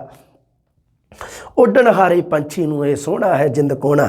ਜਿਹੜੇ ਪਿੰਜਰੇ ਨੂੰ ਤੂੰ ਸੋਹਣਾ ਦੱਸ ਰਿਹਾ ਹੈ, ਉਹ ਮੇਰੇ ਵਰਗੇ ਉੱਡਣ ਵਾਲੇ ਪੰਛੀ ਵਾਸਤੇ ਜਿੰਦ ਨੂੰ ਕੋਣ ਵਾਲਾ ਹੈ, ਜਿੰਦ ਨੂੰ ਮਾਰਨ ਵਾਲਾ ਹੈ। ਜ਼ਾਲਮ ਨੂੰ ਰੰਗ ਸੋਹਣਾ ਲੱਗਾ, ਮਿੱਠੀ ਲੱਗੀ ਬਾਣੀ। ਜ਼ਾਲਮ ਨੂੰ ਪਿੰਜਰੇ ਦਾ ਰੰਗ ਸੋਹਣਾ ਲੱਗਿਆ ਤੇ ਮਿੱਠੀ ਪੰਛੀ ਦੀ ਜਿਹੜੀ ਬਾਣੀ ਬੜੀ ਮਿੱਠੀ ਲੱਗੀ। ਜ਼ਾਲਮ ਬੰਦੇ ਵਾਸਤੇ ਕਿਹਾ ਗਿਆ, ਮਨੁੱਖ ਵਾਸਤੇ ਵਰਤਿਆ ਗਿਆ ਸ਼ਬਦ ਜ਼ਾਲਮ। ਕਿਹਨੇ ਵਰਤਿਆ? ਪੰਛੀ ਨੇ। ਵਾਹਵਾ ਕਦਰ ਗੁਣਾ ਦੀ ਪਾਈ, ਛੁੱਕੇ ਜਾਲੀ ਤਾਣੀ। ਬੜੀ ਮਤਲਬ ਕੀ ਹੈ ਵੀ ਮੇਰੇ ਗੁਣਾ ਦੀ ਕਦਰ ਪਾਈ ਹੈ, ਵੀ ਜਾਲੀ ਛੁੱਟ ਕੇ ਜਾਲੀ ਤਾਣ ਕੇ ਪਕੜ ਪਿੰਜਰੇ ਪਾਏ ਵਿਛੋੜਿਆ ਸਾਕ ਸਨੇਹੀਆਂ ਨਾਲੋਂ। ਮੇਰੇ ਸਾਕ ਸਨੇਹੀ, ਮੇਰੇ ਨਾਲ ਦੇ ਸੰਬੰਧੀ ਪੰਛੀ ਦੇ ਨਾਲ ਹੁੰਦੇ ਆ ਨਾ ਬਹੁਤ ਸਾਰੇ ਪੰਛੀ, ਉਹਨਾਂ ਦੇ ਨਾਲੋਂ ਮੈਨੂੰ ਵਿਛੋੜ ਦਿੱਤਾ। ਪੰਛੀ ਕਹਿੰਦਾ ਭੱਠ ਪਏ ਇਹ ਕਦਰ ਤੁਹਾਡੀ, ਖੇਸ ਯਾਰੀ ਲਾਣੀ। ਵੀ ਆਹ ਜਿਹੜੀ ਤੁਸੀਂ ਕਦਰ ਮੇਰੀ ਪਾਉਂਦੇ ਹੋ ਹੈ ਮਨੁੱਖ, ਜਿਹੜੀ ਤੂੰ ਮੇਰੀ ਕਦਰ ਪਾਉਣਾ, ਇਹ ਭੱਠ 'ਚ ਪੈ ਜੇ, ਇਹ ਮੇਰੇ ਕਿਸੇ ਕੰਮ ਦੀ ਨਹੀਂ ਗੀ। ਖੇਸ ਯਾਰੀ ਲਾਣੀ ਮਟਕ ਹੁਲਾਰੇ ਕਵਿਤਾ ਤੋਂ ਲਈ ਗਈ ਹੈ। ਮਟਕ ਹੁਲਾਰੇ ਕਾਵ ਸੰਗ੍ਰਹਿ 'ਚੋਂ ਲਈ ਗਈ ਹੈ ਕਵਿਤਾ, ਜਿਹਦਾ ਨਾਮ ਹੈ ਪਿੰਜਰੇ ਪਿਆ ਪੰਛੀ। ਅਗਲੀ ਕਵਿਤਾ ਹੈਗੀ ਹੈ ਇਲਮ ਤੇ ਅਮਲ। ਇਹਦੇ ਬਾਰੇ ਆਪਾਂ ਪੂਰੀ ਗੱਲ ਕਰ ਚੁੱਕੇ ਹਾਂ, ਇਹਨੂੰ ਰਹਿਣ ਦਈਏ ਆਪਾਂ, ਹੈ ਨਾ। ਪੜ੍ਹੀ ਹੋਈ ਹੈ ਤੁਸੀਂ, ਹਾਂ ਕੋਈ ਇਸ਼ੂ ਨਹੀਂ। ਪਰ ਲਹਿਰਾਂ ਦੇ ਹਾਰ ਇਹ ਨਹੀਂ ਸੀ ਪਤਾ ਆਪਾਂ ਨੂੰ ਵੀ ਇਲਮ ਤੇ ਅਮਲ ਕਵਿਤਾ ਹੈ ਜਿਹੜੀ ਉਹ ਲਹਿਰਾਂ ਦੇ ਹਾਰ ਕਾਵ ਸੰਗ੍ਰਹਿ 'ਚੋਂ ਲਈ ਗਈ ਹੈ। ਬਸ ਇੰਨੀ ਗੱਲ ਤੁਸੀਂ ਚੇਤੇ ਰੱਖਣੀ। ਕੇਲੋਂ ਦੇ ਗਲ ਲੱਗੀ ਵੇਲ ਬੜੀ ਸ਼ਾਨਦਾਰ ਲਿਖੀ ਹੋਈ ਹੈ। ਤੁਹਾਨੂੰ ਇਸ ਤਰ੍ਹਾਂ ਮਹਿਸੂਸ ਹੋਵੇਗਾ ਜਿਵੇਂ ਕਵਿਤ ਛੰਦ ਦੇ ਵਿੱਚ ਲਿਖੀ ਗਈ ਹੈ। ਕਵਿਤ ਛੰਦ ਹੈ, ਕਵਿਤ ਛੰਦ ਬਿਲਕੁਲ। ਕਵਿਤ ਛੰਦ ਪੜ੍ਹ ਲਿਓ। ਹਾਂ ਵੀ ਕੀ ਹੈ 11ਵੀਂ ਵਾਲੀ ਬੁੱਕ ਦੇ ਵਿੱਚ ਦੇ ਰੱਖੇ ਛੰਦ, ਮੈਨੂੰ ਲੱਗਦਾ ਉਹਦੇ ਵਿੱਚੋਂ ਕਵਿਤ ਛੰਦ ਬਾਰੇ ਪੜ੍ਹਿਓ। ਦੇਖੋ ਬੜਾ ਸ਼ਾਨਦਾਰ ਕਵਿਤ ਛੰਦ ਦੀ ਤਾਂ ਆਡੀ ਮਤਲਬ ਕੀ ਹੈ, ਇਹਦੀ ਚਾਲ ਹੈ ਜਿਹੜੀ ਆਡੀ ਹੈ। ਮੈਂ ਵੇਖ ਤਾਂ ਲਵਾਂ ਸੱਚੀ ਹੈ ਕਿ ਉਹੀ ਹੈ। ਹਾਂ ਲਓ ਜੀ, ਕੇਲੋਂ ਦੇ ਗਲ ਲੱਗੀ ਵੇਲ। ਇੱਕ ਵੇਲ ਹੈ ਜਿਹੜੀ ਉਹ ਕੀ ਹੈ ਵੀ ਇੱਕ ਕੇਲੋਂ ਦਾ ਜਿਹੜਾ ਬੂਟਾ ਹੈ ਉਹਦੇ ਆਲੇ ਦੁਆਲੇ ਚਿੰਬੜ ਗਈ ਹੈ, ਉਹਦੇ ਆਲੇ ਦੁਆਲੇ ਇਸ ਤਰ੍ਹਾਂ ਕਰਕੇ ਚੜ੍ਹ ਗਈ। ਵੇਲ ਨੇ ਤਾਂ ਚੜ੍ਹਨਾ ਹੀ ਸੀਗਾ। ਹੁਣ ਉਹ ਕੀ ਆ ਵੀ ਕੋਈ ਭੇਡਾਂ ਬੱਕਰੀਆਂ ਚਾਰਨ ਵਾਲਾ ਅਯਾਲੀ ਆਇਆ, ਉਹਨੇ ਕਿਹਾ ਵੀ ਆਹ ਵੇਲ ਬੜੀ ਵਧੀਆ, ਕਿਉਂ ਨਾ ਇਹ ਖਿੱਚ ਕੇ ਸਾਰੀ ਅਤੇ ਇਹ ਮੈਂ ਆਪਦੇ ਜਾਨਵਰਾਂ ਨੂੰ ਪਾ ਦਾਂ। ਫਿਰ ਉਹ ਖਿੱਚਦਾ, ਫਿਰ ਉਹ ਵੇਲ ਆ ਜਿਹੜੀ ਉਹ ਆਪਣਾ ਹੀ ਪ੍ਰਾਰਥਨਾ ਕਰ ਰਹੀ ਹੈ ਅਯਾਲੀ ਨੂੰ, ਭੇਡਾਂ ਚਾਰਨ ਵਾਲੇ। ਹਾਏ ਨਾ ਤਰੀਕ ਸਾਨੂੰ, ਹਾਏ ਵੇ ਨਾ ਮਾਰ ਖਿੱਚਾਂ, ਹਾਏ ਨਾ ਵਿਛੋੜ ਗਲ ਲੱਗਿਆਂ ਨੂੰ ਪਾਪੀਆ, ਹਾਏ ਨਾ ਤਣੁੱਕੇ ਮਾਰੀ ਖਿੱਚ ਨਾ ਫਟੱਕੇ ਦੇ ਦੇ, ਵਰਿਆਂ ਦੀ ਲੱਗੀ ਸਾਡੀ ਤੋੜ ਨਾ ਸਰਾਪੀਆ। ਹਾਏ ਨਾ ਵਲੂੰਦਰੀ ਵੇ ਸੁੱਟੀ ਨਾ ਉਤਾਰ ਪੁੰਜੇ, ਸੱਜਣ ਨਾਲੋਂ ਟੁੱਟੀਆਂ ਹੋ ਜਾਸਾਂ ਇੱਕ ਲਾਪੀਆ, ਮੇਰੇ ਹੱਡ ਤਾਣ ਨਹੀਂ ਸਕਾ ਨਾ ਖੜੋਏ ਪੈਰੀ, ਖੜੀ ਸੱਜਣ ਆਸ ਰਿਹਾ ਅਬਲਾ ਮੈਂ ਅਮਾਪੀਆਂ। ਪਿਆਰੇ ਨਾ ਵਿਛੋੜੀਏ ਵੇ, ਮਿਲੇ ਨਾ ਵਿਖੇੜੀਏ ਵੇ, ਆਸਰੇ ਨਾ ਤੋੜੀਏ ਵੇ, ਐਵੇਂ ਪਾੜੀਏ ਨਾ ਜੋੜੀਆਂ, ਵਸਲ ਵੇਖ ਖਿੱਚੀਏ ਨਾ ਅੱਡ ਕਰ ਰੀਝੀਏ ਨਾ, ਇੱਕ ਹੋਈਆਂ ਜਿੰਦੀਆਂ ਨਹੀਂ ਹੁੰਦੀਆਂ ਨਹੀਂ ਉਹ ਕੌੜੀਆਂ। ਵਿੱਥ ਵਾਲੇ ਜੱਗ ਵਿੱਚ ਵਿੱਥਾਂ ਪਈਆਂ ਚੱਪੇ ਚੱਪੇ, ਅੱਡੋ ਅੱਡ ਸਭ ਕੋਈ ਜੋੜੀਆਂ ਨਹੀਂ ਥੋੜੀਆਂ, ਵਿੱਥਾਂ ਮੇਟ ਇੱਕੋ ਹੋਏ ਉਹਨਾਂ ਵੇਖ ਰੀਝਣਾ ਵੇ, ਬਾਹੀਂ ਗਲੇ ਲਿਪਟੀਆਂ ਨਾ ਚਾਹੀਏ ਕਦੇ ਤੋੜੀਆਂ। ਲਓ ਜੀ, ਥੋੜ੍ਹਾ ਥੋੜ੍ਹਾ ਮੈਨੂੰ ਲੱਗਿਆ ਵੀ ਇਹ ਕਵਿਤ ਛੰਦ ਆ। ਬਾਕੀ ਤੁਸੀਂ ਕਲੀਅਰ ਕਰਨੀ ਹੈ ਇਹ ਗੱਲ ਵੀ ਕੀ ਵਾਕਈ ਇਸ ਤਰ੍ਹਾਂ ਦਾ ਕਰਕੇ ਕਵਿਤ ਛੰਦ ਲਹਿਰਾਂ ਦੇ ਹਾਰ ਕਵਿਤਾ 'ਚੋਂ ਲਿਆ ਗਿਆ। ਥੋੜ੍ਹੇ ਜਿਹੇ ਕੰਮ ਤੁਸੀਂ ਵੀ ਕਰੋ, ਥੋੜ੍ਹਾ ਜਿਹਾ ਕੰਮ ਹੈ ਨਾ। हाँ वो कहता होंदा ना भी आखे ज़िंदगी का सफ़र बड़ा लंबा है, कहना ज़िंदगी का सफ़र बड़ा लंबा है, कुछ तुम चलो कुछ हम चलें, बाद में रिक्शा करा लेंगे। हाँ जी, हाँ देखो केलों दे गल लगी वेल, अपने प्रीतम दे गल मतलब की है भी कहने का मतलब कि इस कविता दे विच ये संदेश आ भी जे मान लो कोई मान लो भी किसी नूं आपां विछोड़ना नहीं है, कहने का मतलब यही है ਕਿਸੇ ਨੂੰ ਵਿਛੋੜਾ ਨਹੀਂ ਦੇਣਾਗਾ। ਭਾਈ ਵੀਰ ਸਿੰਘ ਜੀ ਨੇ ਇਸ ਕਵਿਤਾ ਦੇ ਥਰੂ ਜਿਹੜੀ ਵੇਲ ਹੈ ਉਹਦਾ ਮਾਨਵੀਕਰਨ ਕੀਤਾ, ਜੋ ਕੇਲੋਂ ਦੇ ਗਲ ਲੱਗੀ ਹੋਈ ਹੈ ਇੱਕ ਬੂਟੇ ਦੇ, ਇੱਕ ਦਰਖਤ ਦੇ। ਹਾਏ ਨਾ ਤਰੀਕ ਸਾਨੂੰ, ਹਾਏ ਵੇ ਨਾ ਮਾਰ ਖਿੱਚਾਂ, ਹਾਏ ਨਾ ਵਿਛੋੜ ਗਲ ਲੱਗਿਆਂ ਨੂੰ ਪਾਪੀਆ। ਕੋਈ ਦਿੱਕਤ ਨਹੀਂ, ਨੋਰਮਲ ਆ, ਹੈ ਨਾ। ਅਰਥ ਸੰਚਾਰ ਹੋ ਰਿਹਾ ਨਾ ਵੀ ਤੂੰ ਸਾਨੂੰ ਤਰੀਕ ਮਤਲਬ ਘੜੀਸ ਨਾ, ਤੂੰ ਸਾਨੂੰ ਮਾਰ ਖਿੱਚਾਂ, ਖਿੱਚਾਂ ਮਾਰ ਮਾਰ ਕੇ ਨਹੀਂ ਆਪਾਂ ਵੇਲ ਪੱਟਦੇ ਹੁੰਦੇ ਕਈ ਵਾਰੀ, ਖਿੱਚਾਂ ਮਾਰ ਮਾਰ ਕੇ ਨਾ ਲਾ। ਹਾਏ ਨਾ ਵਿਛੋੜ ਗਲ ਲੱਗਿਆਂ ਨੂੰ ਪਾਪੀਆ। ਵੇਲ ਕਹਿੰਦੀ ਵੀ ਅਸੀਂ ਗਲ ਲੱਗੇ ਹੋਏ ਹਾਂ, ਅਸੀਂ ਮਿਲੇ ਹਾਂ ਅਤੇ ਸਾਨੂੰ ਕਿਉਂ ਇਹ ਪਾਪੀਆ ਤੂੰ ਵਿਛੋੜਦਾ। ਹਾਏ ਨਾ ਤਣੁੱਕੇ ਮਾਰੀ ਖਿੱਚ ਨਾ ਫਟੱਕੇ ਦੇ ਦੇ, ਹਾਏ ਨਾ ਤਣੁੱਕੇ ਮਾਰੀ ਫਟੱਕੇ ਦੇ ਦੇ ਕੇ ਝਟਕੇ ਦੇ ਦੇ ਕੇ ਖਿੱਚਣਾ, ਵਰਿਆਂ ਦੀ ਲੱਗੀ ਸਾਡੀ ਤੋੜ ਨਾ ਸਰਾਪੀਆ। ਹਾਏ ਨਾ ਵਲੂੰਦਰੀ ਮੇ ਸੁੱਟੀ ਨਾ ਉਤਾਰ ਭੁੰਜੇ, ਸੱਜਣ ਗਲੋਂ ਟੁੱਟੀਆਂ ਹੋ ਜਾਸਾ ਇੱਕ ਲਾਪੀਆ। ਹਾਏ ਨਾ ਵਲੂੰਦਰੀ ਵੇ ਕਿਸੇ ਨੂੰ ਵਲੂੰਦਰ ਹੈ ਨਾ, ਕਿਸੇ ਨੂੰ ਜ਼ਖਮ ਦੇ ਦੇਣੇ ਵਲੂੰਦਰ ਨਾ। ਸੁੱਟੀ ਨਾ ਉਤਾਰ ਪੁੰਜੇ, ਵੀ ਮੈਨੂੰ ਪੁੰਜੇ ਉਤਾਰ ਕੇ ਨਾ ਸਿੱਟਦੀ। ਸੱਜਣ ਗਲੋਂ ਟੁੱਟੀਆਂ ਹੋ ਜਾਸਾਂ ਇਕਲਾਪੀਆਂ, ਮੈਂ ਆਪਣੇ ਸੱਜਣ ਪਿਆਰੇ ਨਾਲੋਂ ਜੇ ਵਿਛੜ ਗਈ ਤਾਂ ਫਿਰ ਮੈਂ ਇਕਲਾਪੀਆਂ ਮਤਲਬ ਕੱਲੀ ਹੋ ਜਾਊਂਗੀ। ਮੇਰੇ ਹੱਡ ਤਾਣ ਨਾ ਹੀ ਸਕਾ ਨਾ ਖੜੋਏ ਪੈਰੀ, ਵੀ ਮੇਰੇ ਵਾਸਤੇ ਮੇਰਾ ਆਸਰਾ ਤਾਂ ਕੀ ਹੈ ਵੀ ਇੱਕ ਕਿਲੋਂ ਦਾ ਦਰਖਤ ਹੀ ਹੈ। ਵੀ ਇਹਦੇ ਕਿਹੜਾ ਵੀ ਹੁਣ ਵੇਲ ਦੇ ਕਿਹੜਾ ਹੱਡ ਹੁੰਦੇ ਆ, ਵੇਲ ਕਹਿ ਰਹੀ ਹੈ ਵੀ ਮੇਰੇ ਹੱਡ ਤਾਣ ਨਹੀਂ, ਤਾਣ ਦਾ ਮਤਲਬ ਹੁੰਦਾ ਆਸਰਾ, ਵੀ ਮੇਰੇ ਆਸਰਾ ਕਿਹੜਾ, ਮੇਰੇ ਕਿਹੜਾ ਹੱਡ ਹੈਗੇ ਆਸਰੇ ਦੇ ਰੂਪ ਵਿੱਚ। ਸਕਾ ਨਾ ਖੜੋਏ ਪੈਰੀ ਖੜੀ ਸੱਜਣ ਆਸਰੇ ਹਾਂ, ਅਬਲਾ ਮੈਂ ਅਮਾਪੀਆ। ਅਬਲਾ ਹੁੰਦੀ ਹੈ ਜਿਹੜੀ ਮਤਲਬ ਕੀ ਹੈ ਵੀ ਜਿਹੜੀ ਜਿਹਨੂੰ ਕਿਸੇ ਆਸਰੇ ਦੀ ਲੋੜ ਹੋਵੇ ਉਹਨੂੰ ਅਬਲਾ ਕਿਹਾ ਜਾਂਦਾ। ਅਮਾਪੀਆ ਮਤਲਬ ਬਿਨਾਂ ਮਾਂ ਪਿਓ ਤੋਂ, ਅਮਾਪੀਆ। ਪਿਆਰੇ ਨਾ ਵਿਛੋੜੀਏ ਵੇ, ਮਿਲੇ ਨਾ ਨਿਖੇੜੀਏ ਵੇ, ਆਸਰੇ ਨਾ ਤੋੜੀਏ ਵੇ, ਐਵੇਂ ਪਾੜੀਏ ਨੀ ਜੋੜੀਆਂ। ਵਸਲ ਵੇਖ ਖੀਜੀਏ ਨਾ, ਅੱਡ ਕਰ ਰੀਝੀਏ ਨਾ। ਵਸਲ ਮਤਲਬ ਮਿਲਾਪ, ਕਿਸੇ ਦੇ ਮਿਲਾਪ ਨੂੰ ਵੇਖ ਕੇ ਖਿਜੀਏ ਨਾ, ਆਪਾਂ ਖਿਜਣਾ ਨਹੀਂ ਗਾ। ਅੱਡ ਕਰ ਰੀਝੀਏ ਨਾ, ਕਿਸੇ ਨੂੰ ਅਲੱਗ ਕਰਕੇ ਖੁਸ਼ ਨਾ ਹੋਈਏ। ਇੱਕ ਹੋਈਆਂ ਜਿੰਦੀਆਂ ਦੀਆਂ ਹੁੰਦੀਆਂ ਨਹੀਂ ਉਹ ਕੌੜੀਆਂ, ਹੁੰਦੀਆਂ ਨਹੀਂ ਉਹ ਕੌੜੀਆਂ ਮਤਲਬ ਕੌੜੀ ਗਿਣਤੀ ਹੁੰਦੀ ਹੈ, ਇੱਕ 20 ਦੀ ਗਿਣਤੀ ਨੂੰ ਕਿਹਾ ਜਾਂਦਾ ਕੌੜੀ। ਇਹ ਸ਼ਬਦ ਦਾ ਤੁਸੀਂ ਖਾਸ ਧਿਆਨ ਰੱਖਣਾ ਵੀ ਮਤਲਬ ਕੀ ਹੈ ਵੀ ਇੱਥੇ ਇੱਕ ਹੋਈਆਂ ਜਿੰਦੀਆਂ ਦੀਆਂ ਹੁੰਦੀਆਂ ਨਹੀਂ ਉਹ ਕੌੜੀਆਂ। ਵਿੱਥ ਵਾਲੇ ਜੱਗ ਵਿੱਚ ਵਿੱਥਾਂ ਪਈਆਂ ਚੱਪੇ ਚੱਪੇ, ਅੱਡੋ ਅੱਡ ਸਭ ਕੋਈ, ਜੋੜੀਆਂ ਨਹੀਂ ਥੋੜੀਆਂ। ਵਿੱਥਾਂ ਵਾਲੇ ਜੱਗ ਵਿੱਚ, ਇਹ ਜਿਹੜੇ ਜੱਗ ਦੇ ਵਿੱਚ ਕੀ ਹੈ, ਇਸ ਦੁਨੀਆ ਦੇ ਵਿੱਚ ਕੀ ਹੈ ਵੀ ਲੋਕ ਆ ਜਿਹੜੇ ਅੱਡ ਅੱਡ ਹੁੰਦੇ ਆ, ਹੈ ਨਾ। ਕਿਤਨਾ ਮਤਲਬ ਲੋਕਾਂ ਦੇ ਵਿੱਚ ਪ੍ਰੇਮ ਭਾਵਨਾ ਜਿਹੜਾ ਉਹ ਭਾਈਚਾਰਾ ਜਿਹੜਾ ਉਹ ਨਹੀਂ ਰਹਿ ਗਿਆ। ਉਹਦੇ ਵਿੱਚ ਵੀ ਵਿੱਥਾਂ ਪਈਆਂ ਚੱਪੇ ਚੱਪੇ, ਅੱਡੋ ਅੱਡ ਸਭ ਕੋਈ, ਜੋੜੀਆਂ ਨਹੀਂ ਥੋੜੀਆਂ। ਜਿਹੜੇ ਮਿਲ ਜੁਲ ਕੇ ਰਹਿੰਦੇ ਆ ਉਹ ਬਹੁਤ ਥੋੜ੍ਹੇ ਲੋਕ ਆ।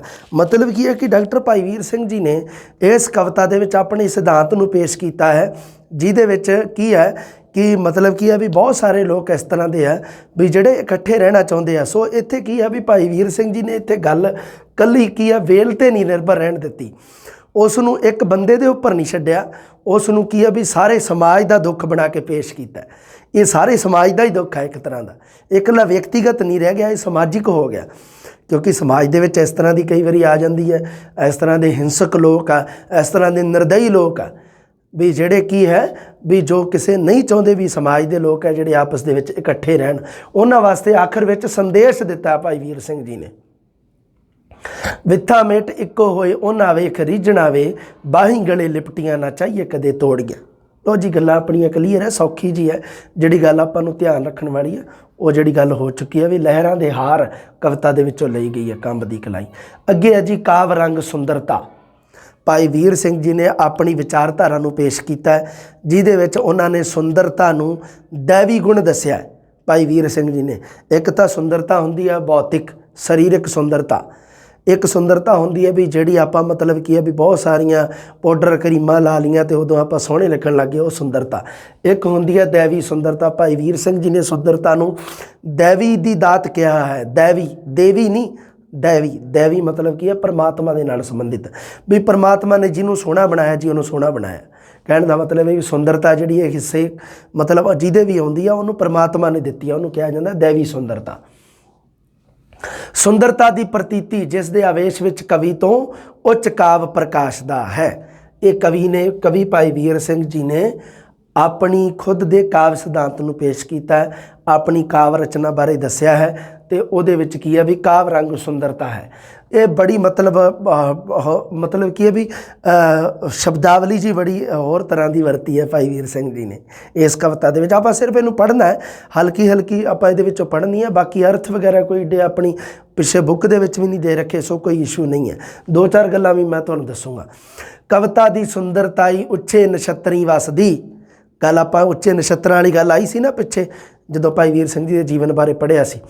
ਆਪਣੇ ਸੰਗੀਤ ਲਹਿਰੇ ਆਪਣੇ ਪ੍ਰਕਾਸ਼ ਲੱਸਦੀ, ਇੱਕ ਸ਼ਾਮ ਨੂੰ ਇਹ ਉੱਥੋਂ ਹੇਠਾਂ ਪਲਵੰਦੀ ਆਈ, ਰਸ ਰੰਗ ਨਾਲ ਕੰਬਦੀ ਸੰਗੀਤ ਥਰ ਥਰਾਈ, ਜਿਉਂ ਤਰੇਲ ਤਾਲ ਪਰੋਤੀ, ਜਿਉਂ ਆਬ ਮੋਤੀਆਂ ਦੀ।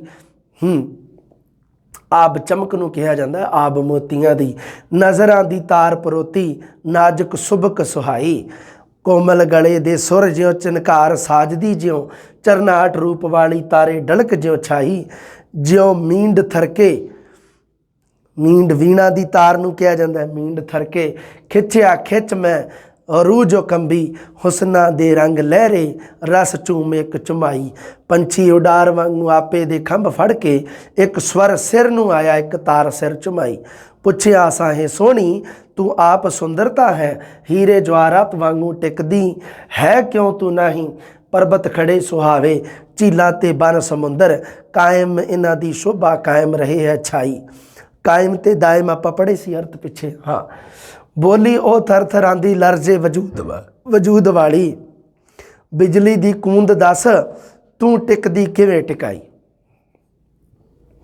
लस दे के किरण सूरज लरजे दे देश जावे सुर राग दी थरांदी किसी ने है बन बहाई उल्का आकाश लिशके उल्का पिंड होंदे ना टुटदे तारे चमकार मार खिसके जुस्सा तनुख आकाशी किस ने टिका लाई जुस्सा शरीर नूं कहा जांदा साडे नूं जुस्सा चंदो रिशम जो तिलके तारियों जो डलक पलमे दे मटक्का खिसके टिकदी नज़र ना आई चातरक दी प्यार चितवन कोयल दी कूक कहानी चातरक प्यासे नूं कहा जाता है डॉक्टर आप कह दें ना तनीराम चातरक हाँ चातरक प्यासा कोयल दी कूक कूणी चमकार दे नसावे काबू कदों है आई लरजा लरज दा मतलब होंदा कंबना वतन जिन्हां दा वतन देश नैशन लरजा वजूद उन्हां दा चक्कर अनंत अटकवें उन्हां दी चाल पाई विथा आमणवियां विच सिर चीर दे थरांदे जाचे अनंत चाली चमकां दे ओहन साई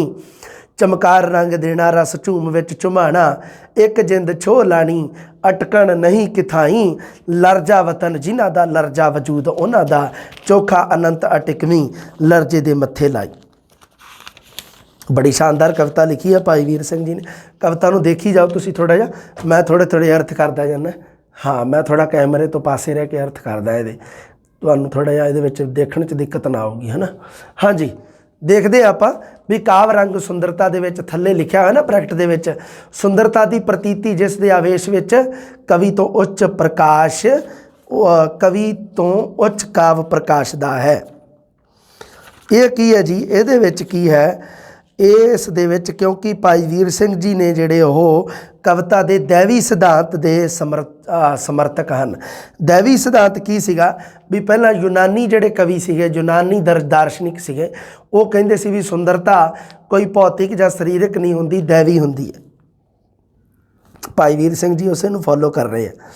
सो इस कविता दे विच की है भी भाई वीर सिंह जी ने अपना काव्य सिद्धांत पेश किया है जिहदी शब्दावली थोड़ी जी आपां नूं अजीब जी लगती है भी जिहदे विच की है भी ये कविता है ना जिहड़ी ये टिकवेंपन के संकल्प नूं पेश करती है। एक तो हुंदा टिकना ते एक हुंदा टिकना।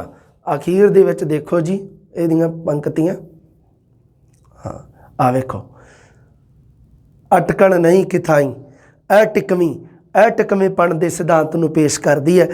टिकना मतलब हुंदा भी भटकना जिन्हों कह दें टिकवा मतलब जो टिक के ना बैठे उसनों पेश कर दी है।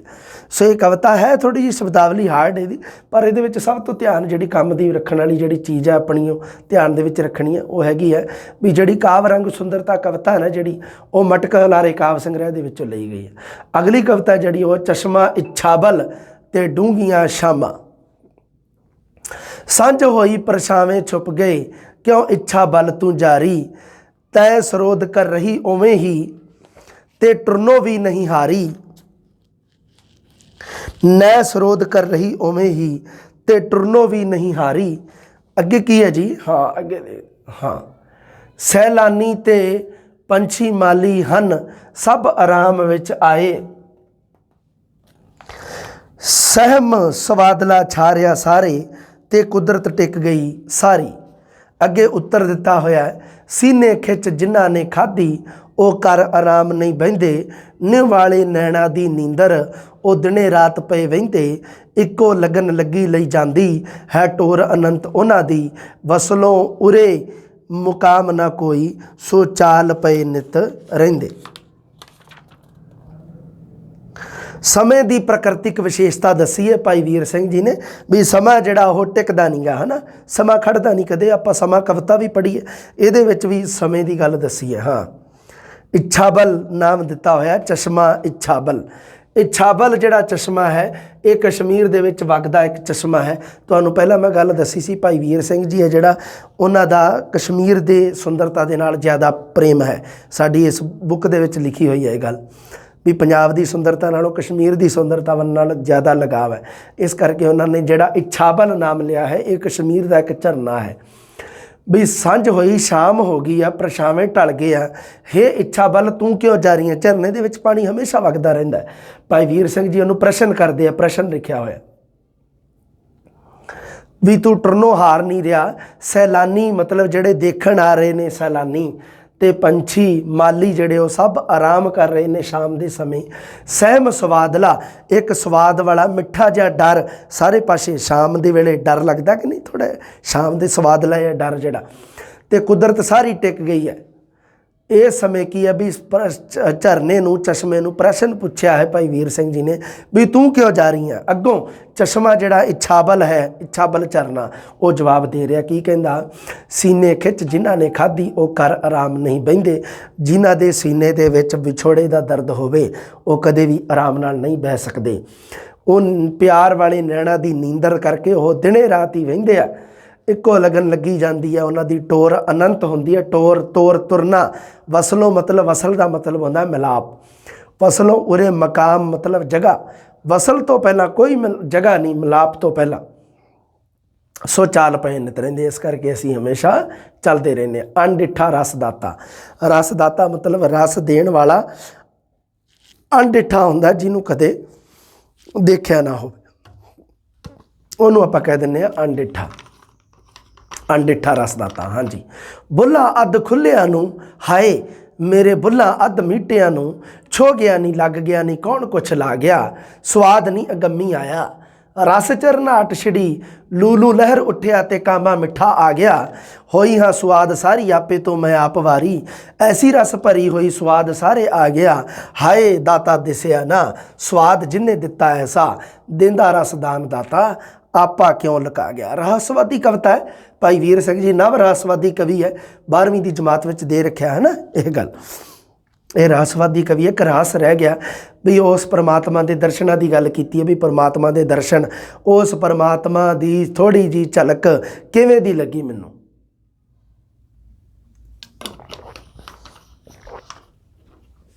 ਉਦਾਹਰਣ ਸੰਸਾਰਿਕ ਲਏ ਹੈ ਤੇ ਗੱਲ ਅਧਿਆਤਮਿਕਤਾ ਦੀ ਕੀਤੀ ਹੈ। ਬੁੱਲਾਂ ਦਾ ਸੰਬੰਧ ਸਰੀਰ ਦੇ ਨਾਲ ਹੈ, ਭੌਤਿਕਤਾ ਦੇ ਨਾਲ ਹੈ। ਸੋ ਉਦਾਹਰਣ ਹੈ ਜਿਹੜਾ ਉਹ ਭੌਤਿਕ ਵਾਲਾ ਲਿਆ ਗਿਆ। ਗੱਲ ਅਧਿਆਤਮਿਕਤਾ ਦੀ ਕੀਤੀ ਹੈ, ਰਹੱਸਵਾਦ ਦੀ ਗੱਲ ਕੀਤੀ ਹੈ। ਅਧਿਆਤਮਿਕਤਾ ਦੇ ਵਿੱਚ ਅੱਗੇ ਰਹੱਸਵਾਦ। ਅੱਧ ਖੁੱਲੇ ਤੇ ਅੱਧ ਮੀਟੇ ਬੁੱਲਾਂ ਨੂੰ ਕੌਣ ਕੁਛ ਲਾ ਗਿਆ। ਸਵਾਦ ਨਹੀਂ ਅਗੰਮੀ ਆਇਆ। ਅਗੰਮੀ ਮਤਲਬ ਹੁੰਦਾ ਆ ਪਹੁੰਚ, ਜਿੱਥੋਂ ਤੱਕ ਪਹੁੰਚਿਆ ਨਾ ਜਾ ਸਕੇ। ਅਗੰਮ ਪਰਮਾਤਮਾ ਦਾ ਨਾਮ ਹੀ ਹੈ ਨਾ, ਅਗੰਮ, ਅਗੋਚਰ ਆਪਾਂ ਕਹਿ ਦਿੰਦੇ ਹਾਂ। ਰਸ ਚਰਨਾਟ ਛਿੜੀ, ਲੂਲੂ ਲਹਿਰ ਉੱਠਿਆ ਤੇ ਕਾਂਬਾ ਮਿੱਠਾ ਛਾ ਗਿਆ। ਲੂਲੂ ਲਹਿਰ ਉੱਠਿਆ ਅੰਗਰੇਜ਼ੀ ਦੇ ਵਿੱਚ ਕਹਿ ਦਿੰਦੇ ਨੇ, ਗੂਸ ਬੰਪਸ ਖੜੇ ਹੋ ਗਏ। ਹਾਂ, ਉਹ ਆ ਜਿਹੜੇ ਉਹ ਕਾਂਬਾ ਮਿੱਠਾ ਆ ਗਿਆ। ਹੋਈ ਹਾਂ ਸਵਾਦ ਸਾਰੀ ਆਪੇ ਤੋਂ ਮੈਂ ਆਪ ਵਾਰੀ। ਉਸ ਪਰਮਾਤਮਾ ਦੀ ਥੋੜ੍ਹੀ ਜਿਹੀ ਨਜ਼ਰ, ਥੋੜ੍ਹੀ ਜਿਹੀ ਝਲਕ ਮੇਰੇ ਉੱਪਰ ਜਦੋਂ ਪਈ ਤਾਂ ਉਹ ਜਿਹੜਾ ਦਿੱਤਾ ਹੋਇਆ, ਜਿਹਨੂੰ ਆਪਾਂ ਕਹਿ ਦਿੰਦੇ ਹਾਂ ਵੀ ਇੱਕ ਰਹੱਸਵਾਦੀ ਪ੍ਰਕਿਰਤੀ, ਰਹੱਸਵਾਦੀ ਜਿਹੜਾ ਸਿਧਾਂਤ, ਰਹੱਸਵਾਦੀ ਸਥਿਤੀ ਹੁੰਦੀ ਹੈ ਜਿਹੜੀ, ਉਹ ਇਸ ਤਰ੍ਹਾਂ ਦੀ ਹੁੰਦੀ ਹੈ। ਗੁਰਬਾਣੀ ਦੇ ਵਿੱਚ ਲਿਖਿਆ ਇੱਕ ਜਗ੍ਹਾ 'ਤੇ ਕਿ ਕਹੋ ਕਬੀਰ, ਭਗਤ ਕਬੀਰ ਜੀ ਦੀ ਲਿਖੀ ਹੋਈ ਹੈ ਗੁਰੂ ਗ੍ਰੰਥ ਸਾਹਿਬ ਜੀ ਦੇ ਵਿੱਚ। ਕਹੋ ਕਬੀਰ ਗੂੰਗੇ ਗੁੜ ਖਾਇਆ, ਪੁੱਛੇ ਤੇ ਕਿਆ ਕਹੀਏ। ਭਗਤ ਕਬੀਰ ਜੀ ਨੇ ਦੱਸਿਆ ਵੀ ਪਰਮਾਤਮਾ ਦੇ ਦਰਸ਼ਨ ਹੈ ਜਿਹੜੇ, ਉਹਦਾ ਸਵਾਦ ਕਿਵੇਂ ਦਾ ਹੁੰਦਾ ਹੈ। ਵੀ ਆਪਾਂ ਜੇ ਗੂੰਗੇ ਬੰਦੇ ਨੂੰ, ਕਿਸੇ ਨੂੰ ਗੂੰਗਾ ਜਿਹੜਾ ਨਹੀਂ ਬੋਲ ਸਕਦਾ, ਉਹਨੂੰ ਆਪਾਂ ਗੁੜ ਖਵਾ ਦਈਏ, ਉਹਨੂੰ ਫਿਰ ਪੁੱਛੀਏ ਵੀ ਹਾਂ ਵੀ ਕਿਵੇਂ ਦਾ ਲੱਗਿਆ ਸਵਾਦ, ਤਾਂ ਉਹ ਫਿਰ ਇਸ਼ਾਰਿਆਂ ਨਾਲ ਹੀ ਦੱਸੂਗਾ ਵੀ ਬੜਾ ਵਧੀਆ ਲੱਗਿਆ ਮੈਨੂੰ, ਜਾਂ ਕਿਵੇਂ ਵੀ, ਹੈ ਨਾ। ਇਸ਼ਾਰਿਆਂ ਤੋਂ ਬਿਨਾਂ ਕੋਈ ਬੋਲ ਕੇ ਨਹੀਂ ਦੱਸ ਸਕਦਾ। ਉਵੇਂ ਹੀ ਕਹਿੰਦੇ ਵੀ ਪਰਮਾਤਮਾ ਦੇ ਦਰਸ਼ਨ। ਇਹ ਪਰਮਾਤਮਾ ਦੇ ਦਰਸ਼ਨਾਂ ਦੀ ਗੱਲ ਕੀਤੀ ਹੈ। ਕਿਤੇ ਐ ਨਾ ਹੋਵੇ ਵੀ ਬੁੱਲਾਂ ਦੀ ਗੱਲ ਸੁਣ ਕੇ ਤੁਸੀਂ ਕਹੋ ਵੀ ਸਰ ਨੇ ਪਤਾ ਨਹੀਂ ਕੀ ਪੜ੍ਹਾਤਾ ਅੱਜ। ਇਸ ਕਰਕੇ ਇਹ ਪਰਮਾਤਮਾ ਦੀ ਗੱਲ ਹੈ, ਇਹਨੂੰ ਪਰਮਾਤਮਾ ਤੱਕ ਹੀ ਰਹਿਣ ਦਿਓ ਕਿਰਪਾ ਕਰਕੇ। ਹਾਂ, ਹਾਏ ਦਾਤਾ ਦਿਸਿਆ ਨਾ ਸਵਾਦ ਜਿਹਨੇ ਦਿੱਤਾ ਐਸਾ। ਦਿੰਦਾ ਰਸ ਦਾਨ ਦਾਤਾ, ਆਪਾ ਕਿਉਂ ਲੁਕਾ ਗਿਆ। ਉਹ ਪਰਮਾਤਮਾ ਆਪਣਾ ਆਪ ਕਿਉਂ ਲੁਕਾ ਗਿਆ, ਉਹ ਦਿਸਿਆ ਕਿਉਂ ਨਹੀਂ ਮੈਨੂੰ ਜਿਹਨੇ ਇਤਨਾ ਸਵਾਦ ਦਿੱਤਾ। ਹਾਂਜੀ, ਅੱਗੇ ਕੀ ਹੈ, ਸਮਾਂ। ਅੱਗੇ ਇਸਤਰੀ ਦੇ ਰੂਪ ਵਿੱਚ ਆਪਣੇ ਆਪ ਨੂੰ ਪੇਸ਼ ਕੀਤਾ। ਇਹਦਾ ਦੇਖਿਆ ਨਹੀਂ ਓਏ ਕੀ ਲਿਖਿਆ ਆਹ ਬਿਜਲੀਆਂ ਦੇ ਹਾਰ ਲਿਖਿਆ। ਹਾਂ ਬਿਜਲੀਆਂ ਦੇ ਹਾਰ ਅਣਡਿੱਠਾ ਰਸਦਾਤਾ ਜਿਹੜੀ ਉਹ ਬਿਜਲੀਆਂ ਦੇ ਹਾਰ ਕਾਵ ਸੰਗ੍ਰਹਿ ਚੋਂ ਲਈ ਗਈ ਹੈ। ਸਮਾਂ ਵੀ ਬਿਜਲੀਆਂ ਦੇ ਹਾਰ ਵਿੱਚੋਂ ਲਈ ਗਈ ਹੈ। ਰਹੀ ਵਾਸਤੇ ਆ ਠੀਕ ਹੈ ਹੋ ਗਈ ਆਪਣੀ ਗੱਲ ਹੈ ਨਾ। ਇਹ ਤਾਂ ਹੋ ਗਈ। ਗੁਲਾਬ ਦਾ ਫੁੱਲ ਇੱਕ ਤਾਂ ਆਪਾਂ ਉਹ ਪੜ੍ਹੀ ਸੀ ਕਵਿਤਾ ਗੁਲਾਬ ਦਾ ਫੁੱਲ ਤੋੜਨ ਵਾਲੇ ਨੂੰ ਹੈ ਨਾ। ਇੱਕ ਹੈਗੀ ਹੈ ਗੁਲਾਬ ਦਾ ਫੁੱਲ ਦੋਨੇ ਅੱਡ ਅੱਡ ਹੈ। ਗੁਲਾਬ ਦੇ ਫੁੱਲ ਦਾ ਜੀਵਨ ਕਾਲ ਦੱਸਿਆ। ਗੁਲਾਬ ਦਾ ਫੁੱਲ ਆਪਣਾ ਮਤਲਬ ਕੀ ਹੈ ਇਹਦੇ ਵਿੱਚ ਗੁਲਾਬ ਦੇ ਫੁੱਲ ਦਾ ਮਾਨਵੀਕਰਨ ਕੀਤਾ। ਉਹਨੇ ਆਪਣਾ ਜੀਵਨ ਦੱਸਿਆ। ਧਰਤੀ ਗੋਦ ਬਣਾਏ ਮੈਂ ਇਸ ਵਿੱਚ ਖੇਡਿਆ ਮਿੱਟੀ ਜੜ੍ਹਾਂ ਗਡਾਏ ਮੈਂ ਭੋਜਨ ਖਿੱਚਿਆ ਰਜ ਰਜ ਪੀਤਾ ਨੀਰ ਮੈਂ ਆਡੋਂ ਵਗਦੀਓਂ ਹੋਇਆ ਮੈਂ ਨਮਗੀਰ ਤੇ ਤਰੇਲਾਂ ਚੱਖੀਆਂ ਬੱਦਲ ਅਰਸ਼ੋਂ ਸੱਦ ਮੈਂ ਪਾਣੀ ਖਿੱਚਿਆ ਨਾਤਾ ਮੈਂ ਰਜ ਰਜ ਤੇ ਨਹਾਣਾ ਨਿਖਰਿਆ ਸੂਰਜ ਪਾਸੋਂ ਧੂ ਮੈਂ ਕਿਰਨਾਂ ਲੀਤੀਆਂ ਨਿੱਘੀ ਕੀਤੀ ਰੂਹ ਮੈਂ ਵਧਿਆ ਮੈਂ ਲਿਆ ਚਾਨਣ ਤੋਂ ਨਿੱਘ ਕੱਢ ਮੈਂ ਲੀਤਾ ਧੁੱਪ ਤੋਂ ਲਈ ਆਪ ਵਿੱਚ ਗੱਡ ਉਹ ਮਾਨੋ ਧੁੱਪ ਮੈਂ ਤਾਣ ਚਾਨਣੀ ਸਾਲ ਮੈਂ ਸੁੱਤਾ ਰਾਤ ਨੂੰ ਤਾਣ ਕੇ ਮਤਲਬ ਕੀ ਹੈ ਚਾਨਣੀ ਦੀ ਜਿਹੜੀ ਹੁੰਦੀ ਹੈ ਰਾਤ ਦੀ ਉਹਨੂੰ ਡਲਕ ਤਾਰਿਆਂ ਨਾਲ ਮੈਂ ਲਾਈਆਂ ਲੋਰੀਆਂ ਡਲਕ ਤਾਰਿਆਂ ਨਾਲ ਮੈਂ ਲਈਆਂ ਲੋਰੀਆਂ। ਅੱਗੇ ਕੀ ਹੈ ਆਹਾ ਹਨੇਰਾ ਲਿਆ ਬਿਠਾਲ ਮੈਂ ਪਹਿਰੇਦਾਰ ਸੀ ਮੇਰਾ ਪਹਿਰੇਦਾਰ ਕੌਣ ਹਨੇਰਾ। ਇਹ ਸਾਰੀਆਂ ਚੇਤੇ ਰੱਖਿਓ ਗੁਲਾਬ ਦੇ ਫੁੱਲ ਬਾਰੇ।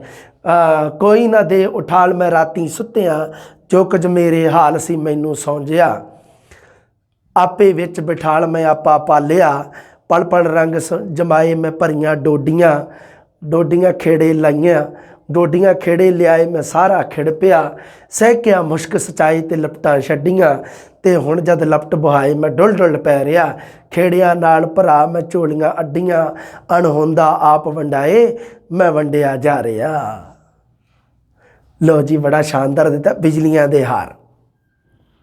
ਗੁਲਾਬ ਦਾ ਫੁੱਲ ਆਪਣੇ ਬਾਰੇ ਦੱਸਦਾ ਵੀ ਮੈਂ ਕੀ ਕੀਤਾ। ਪਹਿਲਾਂ ਧਰਤੀ ਦੀ ਗੋਦ ਵਿੱਚ ਬਣਾ ਕੇ ਮੈਂ ਉਹਦੇ ਵਿੱਚ ਖੇਡਿਆ। ਧਿਆਨ ਰੱਖਿਓ ਪਹਿਲਾਂ ਵੀ ਗੁਲਾਬ ਦੇ ਫੁੱਲ ਨੇ ਗੋਦ ਕਿਹਨੂੰ ਬਣਾਇਆ ਜੀ ਧਰਤੀ ਨੂੰ। ਮਿੱਟੀ ਜੜ੍ਹਾਂ ਗਡਾਏ ਮੈਂ ਭੋਜਨ ਖਿੱਚਿਆ ਭੋਜਨ ਕਿੱਥੋਂ ਮਿੱਟੀ ਦੇ ਵਿੱਚੋਂ। ਮੈਂ ਰਜ ਰਜ ਪੀਤਾ ਨੀਰ ਮੈਂ ਆਡੋਂ ਵਗਦੀਓਂ। ਹੁਣ ਆਡੋਂ ਦਾ ਮੈਨੂੰ ਪਤਾ ਨਹੀਂ ਗਾ ਇੱਥੇ ਅਰਥ ਨਹੀਂ ਪਤਾ ਗਾ ਪਰ ਮੈਂ ਤੁਹਾਨੂੰ ਦੱਸ ਦਿੰਦਾ। ਇੱਕ ਵਾਰੀ ਰੀਟ ਦੇ ਵਿੱਚ ਕੀ ਹੋਇਆ ਵੀ ਪੇਪਰ ਆ ਗਿਆ ਉਹਦੇ ਵਿੱਚ ਕੀ ਹੋਇਆ ਵੀ ਡਾਕਟਰ ਭਾਈ ਵੀਰ ਸਿੰਘ ਜੀ ਦੀ ਕਵਿਤਾ ਆ ਗਈ ਸ਼ਾਇਦ 2015 ਦੇ ਵਿੱਚ ਆਈ ਸੀਗੀ ਲੈਵਲ ਫਸਟ ਦੇ ਵਿੱਚ। ਤਾਂ ਉਹਦੇ ਵਿੱਚ ਕੀ ਸੀਗਾ ਵੀ ਉਹ ਆ ਗਈ ਸੀਗੀ ਵੀ ਖੂਹ ਗਿੜਦਾ ਹੈ ਦਿਨ ਰਾਤ ਮੀਆਂ ਟਿੰਡਾਂ ਅੰਧਕਾਰ 'ਚੋਂ ਉੱਭਰਦੀਆਂ ਟਿੰਡਾਂ 'ਚੋਂ ਕਿਰੇ ਪ੍ਰਭਾਤ ਮੀਆਂ। ਉਹਦੇ ਵਿੱਚ ਇਹ ਸ਼ਬਦ ਦੇ ਰੱਖਿਆ ਸੀ ਆਡੋ ਆਡ ਹੈ ਨਾ। ਤੁਸੀਂ ਦੇਖਿਆ ਹੋਵੇਗਾ ਹੁਣ ਤਾਂ ਕੀ ਦੇਖਣਾ ਖੈਰ ਕਿਸੇ ਨੇ।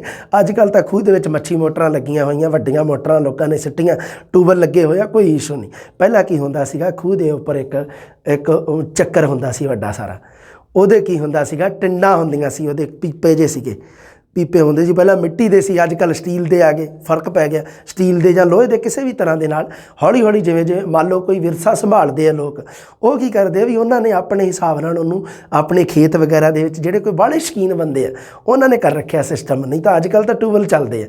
ਸੋ ਉਹ ਕੀ ਸੀ ਉਹ ਗਿੜਦਾ ਹੁੰਦਾ ਸੀਗਾ ਖੂਹ ਗਿੜਦਾ ਹੈ ਦਿਨ ਰਾਤ ਮੀਆਂ ਟਿੰਡਾਂ ਅੰਧਕਾਰ 'ਚੋਂ ਉੱਭਰਦੀਆਂ ਟਿੰਡਾਂ 'ਚੋਂ ਕਿਰੇ ਪ੍ਰਭਾਤ ਮੀਆਂ। ਸੋ ਉਹ ਕੀ ਸੀ ਵੀ ਉਹ ਟਿੰਡਾਂ ਉਹਨੂੰ ਕਹਿੰਦੇ ਆ ਵੀ ਉਹ ਜਿਹੜੇ ਲੱਗੇ ਹੋਏ ਸੀਗੇ ਡੱਬੇ ਜੇ ਉਹ ਡੱਬੇ ਕੀ ਹੁੰਦੇ ਸੀਗੇ ਅੰਧਕਾਰ ਮਤਲਬ ਥੱਲੇ ਜਾ ਕੇ ਪਾਣੀ ਦੇ ਭਰ ਕੇ ਵਾਪਸ ਉੱਪਰ ਆਉਂਦੇ ਸੀਗੇ। ਅੱਗੇ ਆਡਾਂ ਬਣੀਆਂ ਹੁੰਦੀਆਂ ਸੀਗੀਆਂ ਆਡਾਂ ਕਹਿ ਲਓ ਵੀ ਤੁਸੀਂ ਕਿਆਰੀਆਂ ਬਣੀਆਂ ਹੁੰਦੀਆਂ ਸੀਗੀਆਂ ਆਡੋ ਆਡ ਕਿਆਰੇ ਵਿੱਚ। ਉਸ ਤੋਂ ਬਾਅਦ ਉਹ ਆਡਾਂ ਦੇ ਵਿੱਚ ਪਾਣੀ ਉਹ ਟਿੰਡਾਂ ਜਿਹੜੀਆਂ ਉਹ ਸਿੱਟਦੀਆਂ ਜਾਂਦੀਆਂ ਸੀ ਉਸ ਤੋਂ ਅੱਗੇ ਪਾਣੀ ਖੇਤਾਂ ਨੂੰ ਲੱਗਦਾ ਹੁੰਦਾ ਸੀਗਾ। ਇਸ ਤਰ੍ਹਾਂ ਕਰਕੇ ਸਿੰਚਾਈ ਦੀ ਵਿਧੀ ਸੀ ਇੱਕ।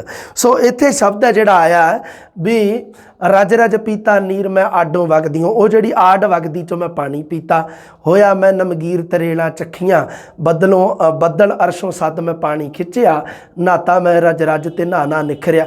ਇਹਦੇ ਵਿੱਚ ਤੁਸੀਂ ਸੋਚਦੇ ਹੋਵੋਗੇ ਛੰਦ ਕਿਹੜਾ ਆਈ ਜਾਂਦਾ ਕਿਉਂਕਿ ਨਾ ਕੋਈ ਮੂੰਹ ਸਿਰ ਮੱਥਾ ਇਹਦਾ ਬਣ ਨਹੀਂ ਰਿਹਾ ਹੈ ਨਾ। ਇਹਦੇ ਵਿੱਚ ਤੁਸੀਂ ਧਿਆਨ ਰੱਖਣਾ ਇਹਦੇ ਵਿੱਚ ਛੰਦ ਆ ਰਿਹਾ ਸਿਰਖੰਡੀ।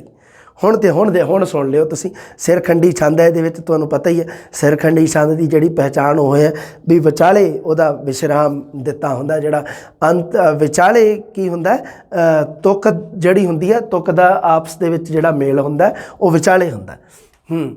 ਕਿਰਨਾਂ ਲੀਤੀਆਂ ਸੂਰਜ ਦੇ ਪਾਸੋਂ ਨਿੱਘੀ ਕੀਤੀ ਰੂਹ ਮੈਂ ਵਧਿਆ ਮੇਲਿਆ ਚਾਨਣ ਤੋਂ ਨਿੱਘ ਕੱਢ ਮੈਂ ਲੀਤਾ ਧੁੱਪ ਤੋਂ। ਠੀਕ ਹੈ ਨੋਰਮਲ ਜੀ ਗੱਲ ਹੈ हाँ जी, हाँ जी, अगे की है। हाँ आ देखो, नेरा लिया बिठाल मैं पहरेदार सी। सो गुलाब दे फुੱਲ ਦਾ पहरेदार कौन सीगा? हनेरा सीगा। ध्यान रखियो प्रश्न। मैनू संजिया आपे विच बिठाल मैं आपा पालिया, पल पल रंग जमाए मैं भरियां डोडियां। ਉਹ ਜਿਹੜੀਆਂ ਡੋਡੀਆਂ ਜੀਆਂ ਲੱਗਦੀਆਂ ਉਸ ਤੋਂ ਬਾਅਦ ਉਹਨਾਂ ਦੇ ਉੱਪਰ ਫੁੱਲ ਖਿੜ ਜਾਂਦਾ ਹੈ ਨਾ।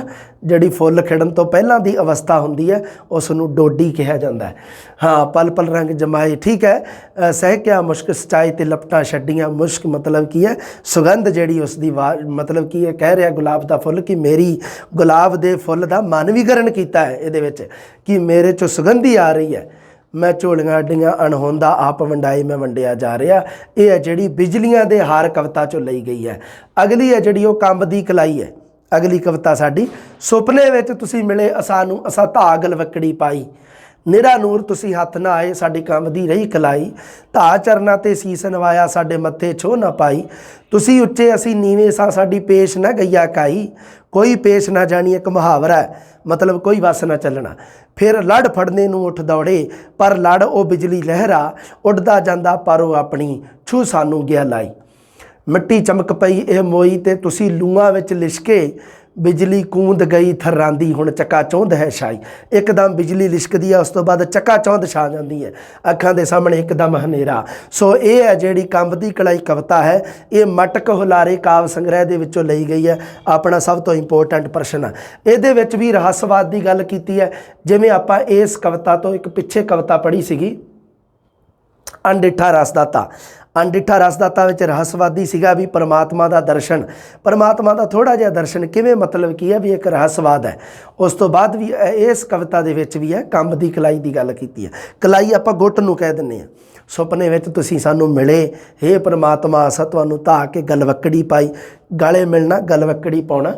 हाँ, निरा नूर तुसी हथ ना आए पर तुसी निरा चानण, तुसी हथ ना आए साडी कंब दी रही कलाई। ठीक है, नॉर्मल है ना अर्थ दे। हाँ, अगली कविता गोदावरी गीत।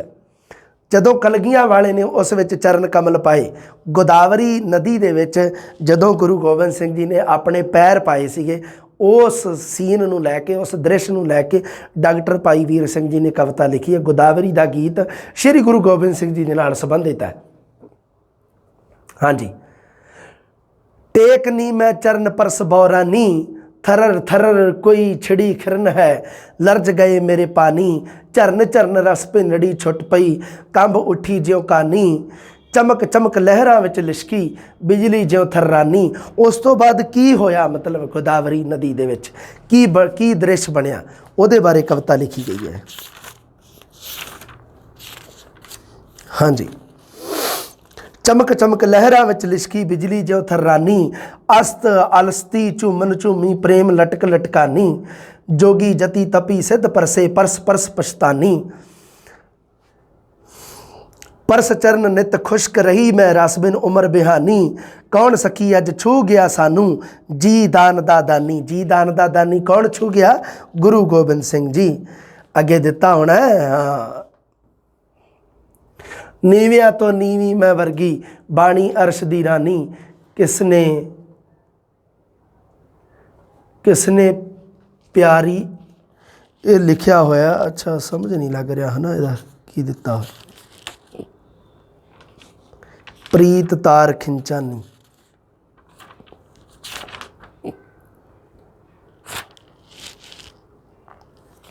हाँ ठीक है, किसने प्यारी अणी या चोभी प्रीत तार खिंचानी। लहरां दे हार कविता दे विचों लई गई है। गोदावरी का गीत है जिहड़ी कविता, यह बुक मैनूं लगदा नवीं मंगाउणी पैणी है जिहड़े हिसाब नाल हाल है इहदे। हाँ, कलगियां वाले ने वो गोदावरी दे विच जिहड़े मतलब कि अपने जदों चरण कमल पाए तो वो जिहड़ा दृश्य है वो लिखिया होया। सो ठीक है, कोई इशू नहीं है ना। सब तो मेन है जिहड़ी अपनी गल वो ये है कि अपनी गल है जिहड़ी वो ध्यान रखने वाली यह गल है भी गोदावरी का गीत है, जिहड़ी गोदावरी गीत कविता है वो श्री गुरु गोबिंद सिंह जी के नाल संबंधित है। लहरां दे हार काव्य संग्रह चों लई गई है। अचन चेती दा झलका। अचन चेती मतलब चाणचक, अचानक कोई गल हो जानी। तिलक गई मेरे हाथ दी पूणी। चुप हो गई कुकेंदड़ी चरखी। अरशां दा चंद जमी आ खलोता। सूरत गई मैथों निरखी न परखी। कंब गई मेरे नैना दी ज्योति। जिंद गई जिंद विच करखी। दर्श समावा के दर्शन माणा। लहर चढ़े एक लहर ते हरखी। ਲਓ ਜੀ, ਇਹ ਮੇਰੇ ਸਾਈਆਂ ਜੀਓ ਕਵਿਤਾ ਵਿੱਚੋਂ ਇੱਕਮਾਤਰ ਹੀ ਕਵਿਤਾ ਲਈ ਗਈ ਹੈ। ਮੇਰੇ ਸਾਈਆਂ ਜੀਓ ਕਾਵਿ ਸੰਗ੍ਰਹਿ ਨੂੰ ਭਾਰਤੀ ਸਾਹਿਤ ਅਕਾਦਮੀ ਪੁਰਸਕਾਰ ਮਿਲਿਆ ਸੀ, ਜੋ ਕਿਸੇ ਭਾਰਤੀ ਮਤਲਬ ਕੀ ਹੈ, ਜੋ ਕਿਸੇ ਪੰਜਾਬੀ ਸਾਹਿਤ ਰਚਨਾ ਨੂੰ ਮਿਲਣ ਵਾਲਾ ਪਹਿਲਾ ਪੁਰਸਕਾਰ ਸੀਗਾ। ਭਾਰਤੀ ਸਾਹਿਤ ਅਕਾਦਮੀ ਪੁਰਸਕਾਰ ਇਹਨੂੰ ਮਿਲਿਆ ਸੀ ਮੇਰੇ ਸਾਈਆਂ ਜੀਓ ਨੂੰ 1953 ਦੇ ਵਿੱਚ, 1953। ਅਚਨਚੇਤੀ ਦਾ ਝਲਕਾ ਉਸ ਦੇ ਵਿੱਚ ਕਵਿਤਾ ਦੇ ਵਿੱਚ ਹੈ। ਰਹੱਸਵਾਦੀ ਪ੍ਰਵਰਤੀ ਹੈ ਵੀ ਚਾਣਚੱਕ ਕਿਸੇ ਦਾ ਝਲਕਾ ਪੈਣਾ, ਕਿਸੇ ਦਾ ਅਚਾਨਚੱਕ ਸਾਹਮਣੇ ਆ ਜਾਣਾ। ਪਰਮਾਤਮਾ ਦੀ ਗੱਲ ਕੀਤੀ ਹੈ, ਰਹੱਸਵਾਦੀ ਪ੍ਰਵਰਤੀ ਦੀ ਗੱਲ ਕੀਤੀ ਹੈ। ਲਓ ਜੀ, ਇਹ ਸਾਡਾ ਭਾਈ ਵੀਰ ਸਿੰਘ ਜੀ ਖਤਮ। ਉਸ ਤੋਂ ਬਾਅਦ ਮੇਰੇ ਜਿਹੜੇ ਨੋਟਸ ਆ ਉਹਨਾਂ ਦੇ ਵਿੱਚੋਂ ਆਪਾਂ ਭਾਈ ਵੀਰ ਸਿੰਘ ਜੀ ਦਾ ਇੱਕ ਚੈਪਟਰ ਹੋਰ ਪੜ੍ਹਦੇ ਹਾਂ ਜੀ। ਮਿਲਦੇ ਹਾਂ ਜੀ ਜਲਦੀ। ਸਤਿ ਸ੍ਰੀ ਅਕਾਲ।